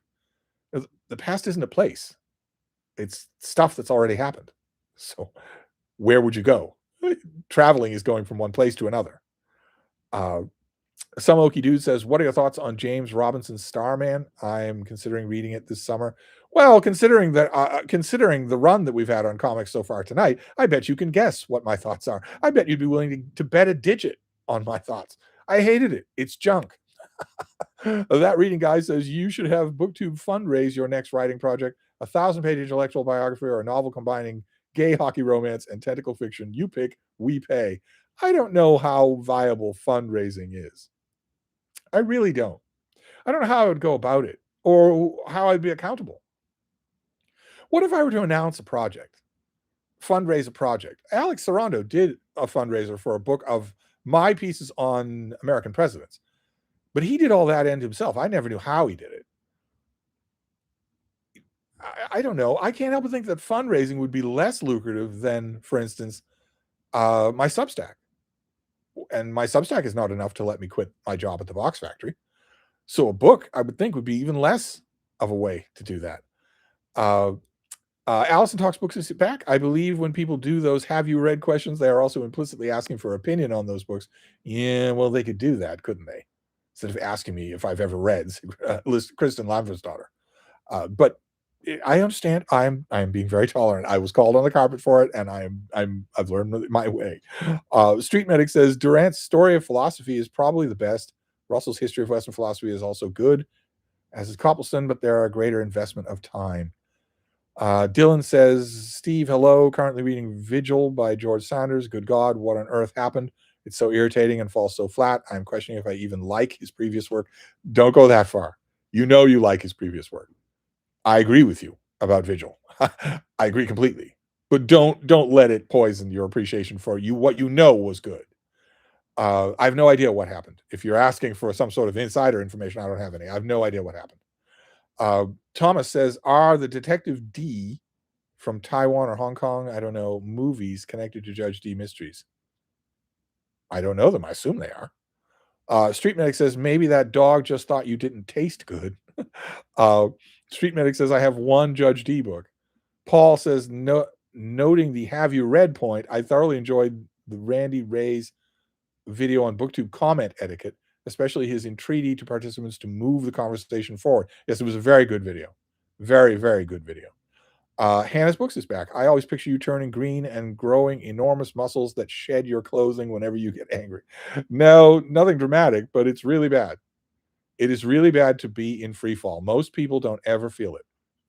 They don't ever feel themselves just let go so you're not tethered to the shore anymore. It's a really bad feeling to be in free fall. It's really, really bad. I imagine it's what hopeless drug addicts feel, where I'm no longer in control of the speed or nature or direction of my descent, and I have no way to grab on to anything. I just have to wait. I just have to wait and see how bad it gets. That's a terrible thing. But no, I don't Hulk out. Thomas says, my dog ate my homework, or a pedestrian. uh, Street Medic says, I've treated some horrific dog bites, I would imagine.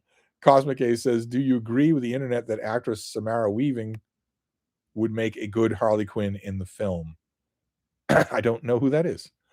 Declan says, dude, you're Tarzan, of the dogs, not the apes. Street Medic says, Batman is better alone. I have never liked Robin. You are that good with dogs. Come work for us. I am good with dogs. I am very good with dogs. Dylan says, so tired of the callow, downtrodden Batman, hoping the wonderful Superman movie from James Gunn ushers in more lighthearted fare for the Caped Crusader. Well, I'd say those hopes are dashed. If this merger goes through, James Gunn is not going to be making any Batman movies. Some oaky dude. Oh, the chat jumped, but we have to wrap this up anyway. This was so much fun, though. We have to do this again. But let's find. We were at some oaky dude. There we go. I was thinking of picking up Meacham's The Art of Power after seeing your video on Jefferson. It's a pretty good book. ADHD Reader says, what's your secret with dogs? My wife seems to have the same mysterious magnetism they love so much. Every single dog is obsessed with her. Seem to have that effect on birds for some strange reason. Yeah, no real way to know. Mine is rather pronounced. It's rather pronounced. If you were ever to walk down a sidewalk with me, you would see it. Morgan says, yeah, Patterson doesn't have an intimidating enough face or presence either. That intensely pensive, striking glare.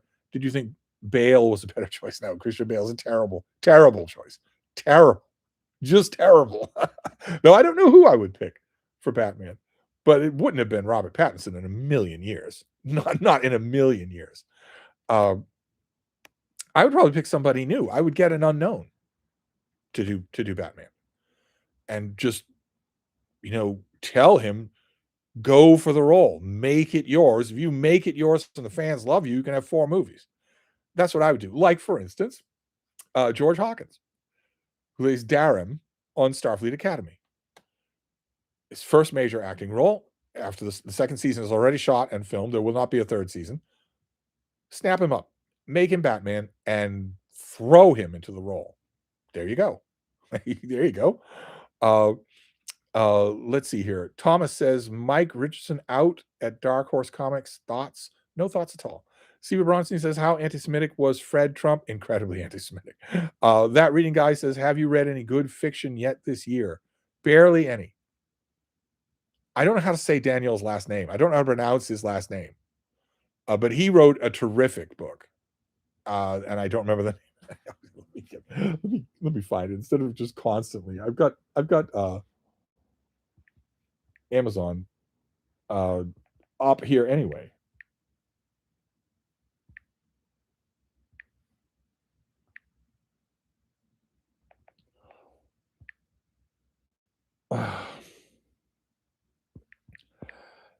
I wish he'd Anglified his name, and he didn't. So I will probably not be able to find it. I'm never able to pronounce it. But he's written a few books, and they all have such terrible titles that I can't even. No, I can't. There's no way I'll be. And I've got to fix that. I did the same thing with Sorry Woman, because I could never remember the author's name. His name is Morris. But no, almost none. Let's put it that way. Almost none. Sebastian Ryder said, what do you think of Craig Clevenger's The Contortionist Handbook? Nothing at all. David Bergen says, Steve is calling for the wrap up. 2 hours to go, people. Stephen Newton says, do you have a favorite science fiction author? Not one, I don't think. No. ADHD Reader says, my father had shingles. It looks like pure misery. Location can also make it much worse. As in my dad's case, location can make it much worse. If you get it on your face, you can lose an eye. If you get it on your body, you are just sentenced to 2 or 3 solid weeks of unrelenting, unbelievably intense pain. And then it slacks off, and nothing can fix it. You can use local anesthetics, but nothing can stop it. Your body mounds up like smallpox, and it's incredibly tender and incredibly painful all the time until it lets go of its own sake. And then the swelling and the scabbing goes away, and eventually you're left with only minor scarring. Unless it's here, in which case it can go to your eye, and then it's really bad. Uh, Street Medic says, I tried to explain the Keynesian multiplier effect to a Trumpster. Why did I do things like that to myself? Morgan says, Steve, you once said your specific political views would shock people. Is this because you fall into that David Murphy libertarian camp, or you're more conservative than we would expect? It's neither. Thomas says, I just read Supergirl Woman of Tomorrow by Tom King, which the new movie is reportedly based on. Didn't like its verbosity. Should have been 4 issues, not 8. Yeah, he never shuts up. Street Medic says WKRP is the best thing to come out of Cincinnati. Gandhi Angle says, I don't think Robert Pattinson was in Megalopolis. Well, what was he in then? Cosmopolis? Was he in Cosmopolis? Some Okie Dude says, I'm curious about that as well. That reading guy says, what are you reading tonight? Well, one thing is an absolute given. This was sent to me. This modern masterpiece was sent to me, and I feel moved. But I'm also going to read an Australian murder mystery and see if I can arrest the problem of March Mystery Madness. March Mystery Madness has not been going well for me. I'm hoping. Cozy says, do you love A Hazard of New Fortunes? I kind of do, yeah. Colombian Hunter says they meant Cosmopolis. That reading guy says, obviously Steve is a monarchist or a monarch butterfly.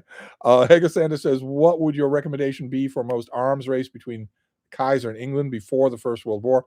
Dreadnought by Robert Massey. What a book. Oh my God. What a book. Dreadnought. What a book. Street Medic says Steve is actually a theocrat as long as he's on the throne. ADHD Reader says Street Medic, at least the reading would be much better. Hager Sanders says, I would buy your book, especially that upcoming autobiography. Boonton says, can we just get that Sanderson guy to finish the LBJ biography and Game of Thrones? Well, someone's going to finish both of those. The original authors are not going to finish either of those. Luke Amina says, did the Alexander Sorondo fundraiser produce a book that we can buy/read? I remember searching for it and finding nothing. The thing exists. The fundraiser was, I think it was mainly meant to help Alex raise money that he at the time badly needed. So he pulled it all together and made a template for it. We designed a cover and everything. But I don't think he ever published the book. No. The file exists. It's all ready to go. Excuse me. It was called The Books of Power. Jacob Tyler says, I have to know what your thoughts are on Remembered Soldier. I bought it due to your friend Sam Sachs. It was quoted on the cover. Sam and I don't always agree. Let's just put it that way. Oh God, though, I'm never going to be able to get through all these questions. Colombian Thunder says Sanderson has zero interest in finishing A Song of Ice and Fire. It's dead. They'll find someone else to do it. Joe Abercrombie, John Gwynn, somebody will finish it. For, a 7-figure check, somebody will finish it. Some Okie Dude said also Sanderson would be a terrible choice to finish A Song of Ice and Fire. TW says, currently reading Project Hail Mary. What is your thoughts on it? It's kind of dumb. In fact, it's a lot dumb. It's unrelentingly dumb. Some Okie Dude says, it works out. I'm about to eat with my parents for my birthday. ADHD Reader says, Steve, I have to thank you. I am presently reading Dinosaurs by M.J. Benton. An absolute delight. Declan says, switching the subject, have you checked on the magazines on Libby for Asimov and Analog? I haven't looked for Asimov or Analog. Why would I? They've been ideologically captured. 6 stories about how evil men are. It's probably 6 more than I want, but I could look around for them. I've got the app. Cosmic A says, Steve, my Labrador doesn't like my neighbor for some reason. He's an adult father with kids who seem normal. What do you think could be the reason why this is? Could be anything. I'd have to ask him. I mean, the thing is, the difference between me and anyone that you would get in to fix the problem is that I can ask him. Instead of just training him, I can ask him what the problem is.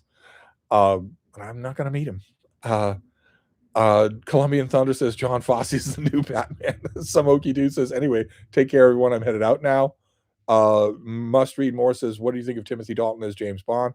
I wish he'd been able to make more than only 2 movies. License to Kill is my favorite. He was very good as Bond. Very good. Street Medic says, the guy who plays Reacher may make a good Batman. No. No. Batman is not a bruiser. No way. No. No. I just hope it's not Jacob Elordi. I'll do anything to avoid that guy. Morgan says, Steve, an unknown for Batman will always be best, as you said, but did you ever think of younger John Hamm was a good choice physically? I sometimes thought young Luke Evans fit the profile facially. I don't know that I'd go with either of those. The body type seems wrong to me. I don't know quite why. Declan says, Logan Lerman would be the perfect Batman. No, Logan Lerman is 4 feet tall. And I don't know if you saw him in Percy Jackson, but he's not convincing in an action movie in any way. Not in any way. You can't jump cut him enough to make him convincing, any more than Pattinson. No. Just because he has dark hair? No. Jorge says, was Darwin a closet atheist? I've only found sources that say he was an agnostic. I doubt he was a closet atheist, but he had to know what his own theory does to religion. It removes God as a causal agent from the world, which changes the nature of man's relationship with religion completely. A bunch of people in Darwin's own day knew that immediately. They saw immediately what a mortal death blow it was. I don't think that it killed Darwin's own personal faith, though. Sarah Ned says, shingles in my mouth was no fun. No, that would be awful. Morgan says, is responding to somebody else. Gandhi is saying, are you thinking of The Director by Daniel Kalman? As a book? No, I'm not. I'm not going to remember his name. It's a version of Daniel. It's not the word Daniel. It's a stretched out multi-voweled version of Daniel, and his last name starts with M, and it's even worse.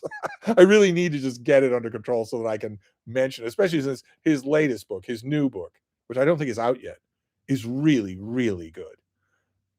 So I'm not going to get it. I'm not going to be able to find it on the fly. Oh wait, the chat jumped again. There we go. Luke Amina. I've been reading and loving your old Steve Reed's blog spot, but was disturbed to see you praise Cormac McCarthy and bash e-readers. Well, views change in time over time. DZGIN says, Steve, your favorite Michael Jackson album? Oh, come now. Medieval Priest says, did you get time to check Helen DeWitt's new book? Also, I meant who preferred as a filmmaker, Terrence Davies or Mike Leigh. I don't like either one of them. I don't care. Directors don't matter. And I don't think I've read the new Helen DeWitt book. Manny says, do you have a favorite lyrical poet? No. Hega Sanders says, the mystery in March is looking to be a good mystery book. I'm looking to find one. Well, I have this hopes for this Australian thing. Must read more says, I haven't read Dreadnought yet, but Castles of Steel was fantastic. Didn't understand why Massey insisted on calling Kaiser King William, though. You allow a great author their own idiosyncrasies, I would think. But Dreadnought is incredible. You're going to love it. Rolling Life Media says, Steve, can you recommend an Abigail Adams biography? Didn't Barbara Levin do one? Doesn't Lewick? No, I'm not off the top of my head. I can't. There is one that I like. That reading guy says, how would that prospective job coming up affect your BookTube output? Only 3 videos a day instead of 8. I don't know. That's just it. BookTube and a whole bunch of other things. I don't know how it would. I guess it would depend on the size and scope of it, and also if there's a deadline or a possible deadline. And also the amount of money. If it's an eye-watering amount of money, I'm going to want to devote a lot of time to it. I don't know. I should be finding out this week.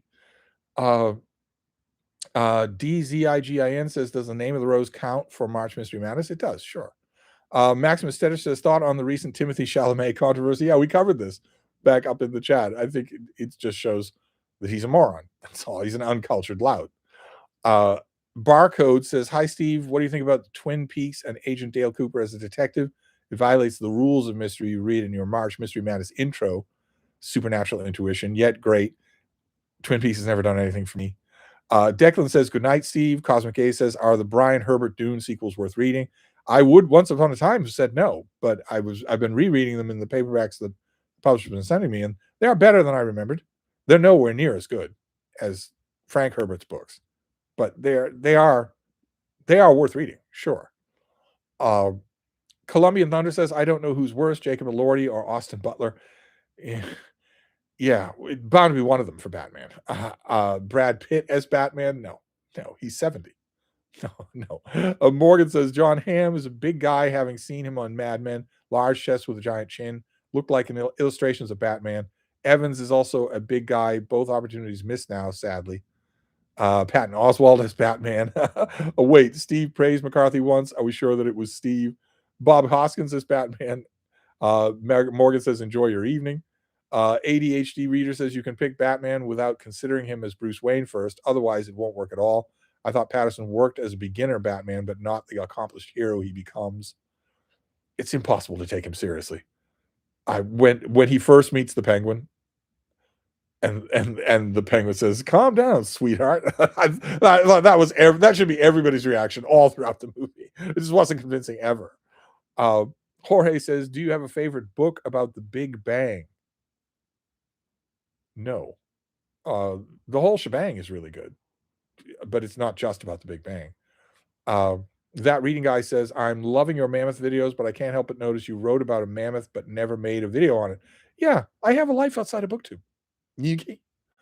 Manny says, Stellan Skarsgård as Batman, maybe. Oh, no. No. He inhabits a role, but then what happens when you put a mask on him? Well, then you've got the bottom of his face. And what's the bottom of his face? A male escort in Oslo. 800 euros a night. Well, that shouldn't be Batman. That's Patterson all over again. Patterson puts on the mask and you get a male escort in Cincinnati. No, I wouldn't go with a name. I don't know any named actor that would work. Richard Fuller says, how do you feel about Randy Ray calling you his reading role model? Are there any readers whom you have looked up to? There are readers I've looked up to. And I told Randy that, as far as I'm concerned, we're all elite readers. In this little corner of BookTube, I mean, look at this chat. This is not what the rest of the country would even recognize as reading. Morgan says, Gregory Peck for Bats, bring him back. Oh, well, if we're talking about CGI, about AI reanimating dead actors, well, that opens the field completely for Batman, doesn't it? Lars says, Steve, you have often praised Julian May's Pliocene Exile. What about her Galactic Milieu series? Is it also good? It's very good. Yeah. Hegasander says, what do you think of Circles of Time by Roger Penrose? It's junk. That reading guy says, you are nothing without BookTube. What would your ego do without your audience? I know. Manny says, I was sort of joking with that one. I mean, he's even older than you, I think. Oh, I don't know who, I forget who that refers to.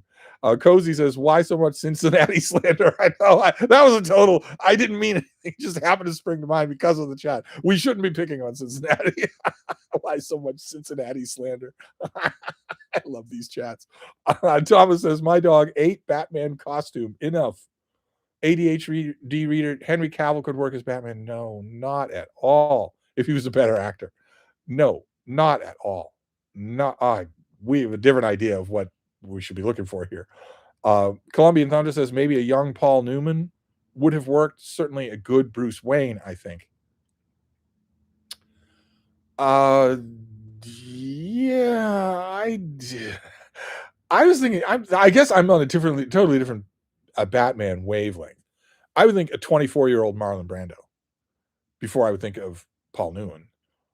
Manny says, I was talking about Stellan Skarsgård. Yes, I know that. Street Medic says, I like Cincinnati. I just like WKRP too. Hegasander says, rubbish. How so? But I don't know what that's in reference to. And we have to wrap this up. Stephen Newton says, what do you think of the later works of Robert Heinlein? They get worse, don't they? As they go along, they get worse. Cozy says, it's an all-American city, the number one baseball city in the country. Hello. What did you say? Are you familiar with a place called Fenway Park? Anyway, Over the Rhine is one of the most lovely historical districts in the country. Well, we've got a Cincinnati booster here, don't we? Manny says, "Could a young Steve play Batman?" No, no. There are no pictures of the young Steve. Young Steve looks just like this. Morgan says, "What would you physically look for in a Bat guy in terms of qualities?" Laser sharp focus. I'm not quite paying so much attention to the physicalities. Um, that reading guy says we need a bean watch before we go. Well, she moved. She's over on the chair there. I don't know why. Uh, uh, let's see here. Saren says Steve is young. Watch it says, "Hi Steve, do you like Hans Falauta's books?" Not really, no. Boonton says, "Sorry for all the boss says Baron Trump has to be the next Batman." Yes. Street Medic says WKRP and Sheboygan just doesn't sound right. ADHD reader says, "I'm sorry, but Montreal was the best baseball city before they took our team away." Um, hello, best baseball city. uh, uh, a young Marlon Brando. He could have been somebody. Richard Fuller says, "Do you follow any sports?" It's a widely contested, controversial subject as to whether or not Steve follows sports. Does he follow sports or doesn't he? Sometimes it seems like he doesn't at all. Other times it seems like he follows the Boston Red Sox quite closely. Well, I guess we'll never know. Barcode says, "Hi Steve, Jack Schaefer's Shane, Lonesome Dove, and Warlock are my favorite westerns. Would you recommend I read in June?" Oh God, I have no idea. No idea. TW says Johnny Depp as Batman. David Bergen says, "Did you enjoy Gates of Fire?" I did very much so. Jacob said a younger Carl Urban for Batman. That pushed up nose. I don't think so. No. Manny says, "Imagine Chalamet as Batman." I mean, they cast him for Paul, so who knows? They might. If we were to de-age actors, Stephen Strait, the lead for uh,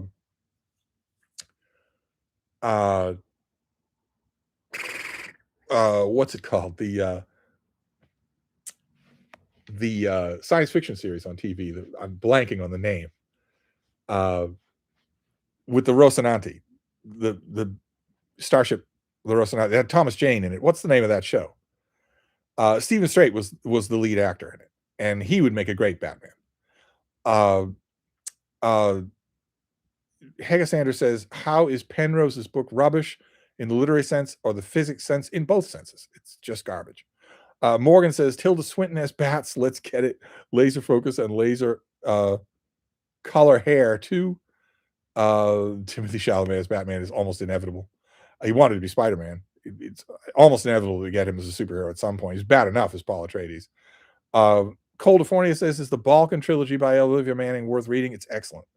Really need a new edition of it to come out. We really do. Uh, Street Medic says, "I have some difference with Penrose, but he can't be dismissed." He most certainly can be dismissed. Must Read More says, "I'm secretly a Reds fan, but I live 100 miles from Cincinnati and haven't been there in 23 years." The Expanse. Yes, that's it. The Expanse. Stephen Strait would be a fantastic Batman. Just fantastic.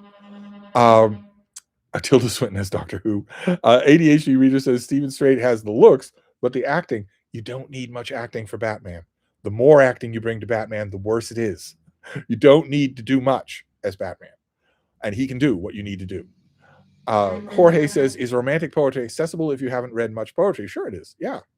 Hegasander says, "Marlon Brando asks, so would Valentino have worked too?" No, no, I don't. Well, physically, yeah. Although Valentino was a shrimp. Uh, Pete Hegseth as Batman. Gandhi says Steve McQueen as Batman. You've got the brooding element of anger there. Yeah. I don't think he's physically right, but that's what I'm looking for. Morgan says Theo James as Batman could be. Oh, yeah. There's another perfect example. Theo James from when he is, maybe not now, but from when 10 years ago when he was Mr. Pamuk on Downton Abbey. Perfect. That kind of intensity is what we're looking for. And also, the good looks and whatnot, the physicality. Coldifornia says, "What do you think of the movie Chinatown?" I hate it. Jacob says George Clooney would be good Batman. Oh wait, Manny says, "Oof, him as Paul makes me angry because so many people praise him for that performance and that crappy movie in general." Yeah, I know. It's going to go into the books as a classic, and it's just going to keep going. Uh, Nate says, "Have you taught history or literature in school before? What grade level?" Literature, yes, and also writing. At a number, wherever I was needed, I was plugged in. Uh, That reading guy says you can be dim-witted, tattoo addict, and play Batman. You certainly can. No one who isn't that has ever played Batman, except maybe uh, Adam West.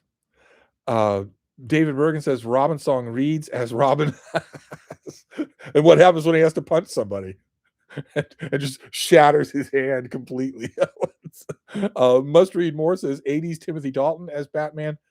Almost that would work. Yeah, you're narrowing in on what I want. I want the focus, and I can deal with the rest of it after that. Now, when you're talking about that kind of focus, John Hamm has never had that. I know he's always talked about it in the context of Batman, but he's never had what I'm looking for.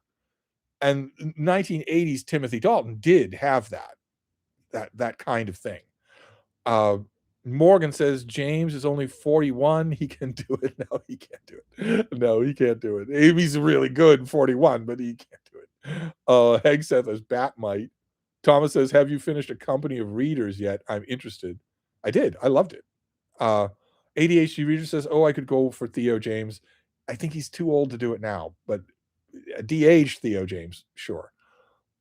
If we're going to pick a name, I guess he's a name. He's not as big a name as some of the ones who've been mentioned here. ADHD Reader says, but Matthew McConaughey would be a funny Batman. Watch It says, hi, Steve. March Mystery Madness, March Mystery recommendations set in Berlin. Bernie Gunther. The Bernie Gunther mysteries are incredible. And a lot of them are set in Berlin.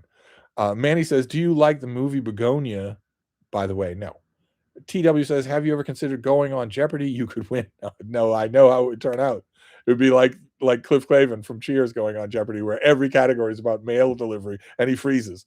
I'm sure that's what it would be with me. I'd get there at the podium, I'd be all ready with my buzzer. The categories would be books, book reviewing, dogs, and I would just go. Manny says, also, this movie talk is making me crave another Books of the Week goes to the movies. That was so much fun. Well, yeah, it'd be nice. If Books of the Week were to return in any format, that would be nice. Gandhi says Gabriel Byrne. Well, Gabriel Byrne is 80 now, but once upon a time, maybe. Declan says, Steve, kudos for your patience with all these questions. When you're about to give Drive Shaft a critical read, your pencil in hand. My pencil in hand? Is that a euphemism? That reading guy says, hey, your young male readers of BookTube are tougher than we look. Yeah, I'm sure you are. Hagasander says, would Mifune work as Batman? No. Oh no. Well, we're gonna have to wrap this up. We just are. We'll fire through to the end here, but I can't. I have to wrap this up. It's 9:30. Street Medic says, my best friend and I got to sit in Adam West Batmobile at a car show, and it was the highlight of my life. Scar says, I'll watch anything with Theo James, literally anything. Yeah, he usually picks good stuff. It's a shame when it isn't high profile stuff. He was in a series just recently. I think it just wrapped. That was so good, and nobody talked about it. Nobody knew anything about it. But anyway, Morgan says Gunn is looking for a 36 to 40-ish guy, so Theo could work in context, given that he looks about 35. Yeah, but Gunn won't be there anymore. I think he's on his way out the door.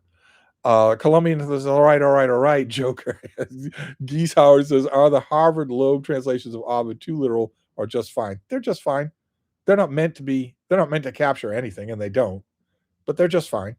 They definitely work in comparison in context with somebody's verse translation. Ricky Jarvis says Timothy Chalamet was great in Marty Supreme. He was kind of good in Marty Supreme. Must Read More says 80s Jurgen Prochnow as Batman. No. Manny says, oh no, did you fire poor Jeff again? I think I did. Memory fades, but I want him back for cut wages, of course. David Bergen says Robin Song reads as Catwoman, easier on the hands. Gandhi says, what about Mickey Rourke back in the day? No. That reading guy, it's past your bedtime, Steve. I am longing for sleep. ADHD Reader says the gentleman was a good time. Yeah, it was really, really good. It was a lot better than critics even paid attention to. Michael Keaton's Batman, absolute travesty. And finally, Street Medic, Steve, you are in a Twilight Zone episode about a never-ending chat. No, we're not. No, we're not, because we got to wrap this up. Morgan says a young Matt Bomer, maybe. Maybe. Matt Bomer is 100 pounds soaking wet with rocks in his pockets, but I guess that wouldn't stop him. That's Timothy Chalamet, and he's an action hero now. Um, who would play the Penguin? Well, I don't think you could go wrong with Danny DeVito. I'd offer him a reprise of the role, but I guess it would go to what's his name, uh, Colin Farrell's the fanboy's fan as the Penguin. So I guess it would stick with him. It's kind of ridiculous, I think, but anyway, we have to wrap this up. It's 9:30. I have to go. I have a baby to attend to, but I can't thank you enough. This was so much fun. We'll do this again tomorrow, and I will see you. So get all your important questions ready for then. It won't be a ninja stream tomorrow either. Tomorrow I will announce it ahead of time. Not that that made a difference because we had plenty of people here tonight.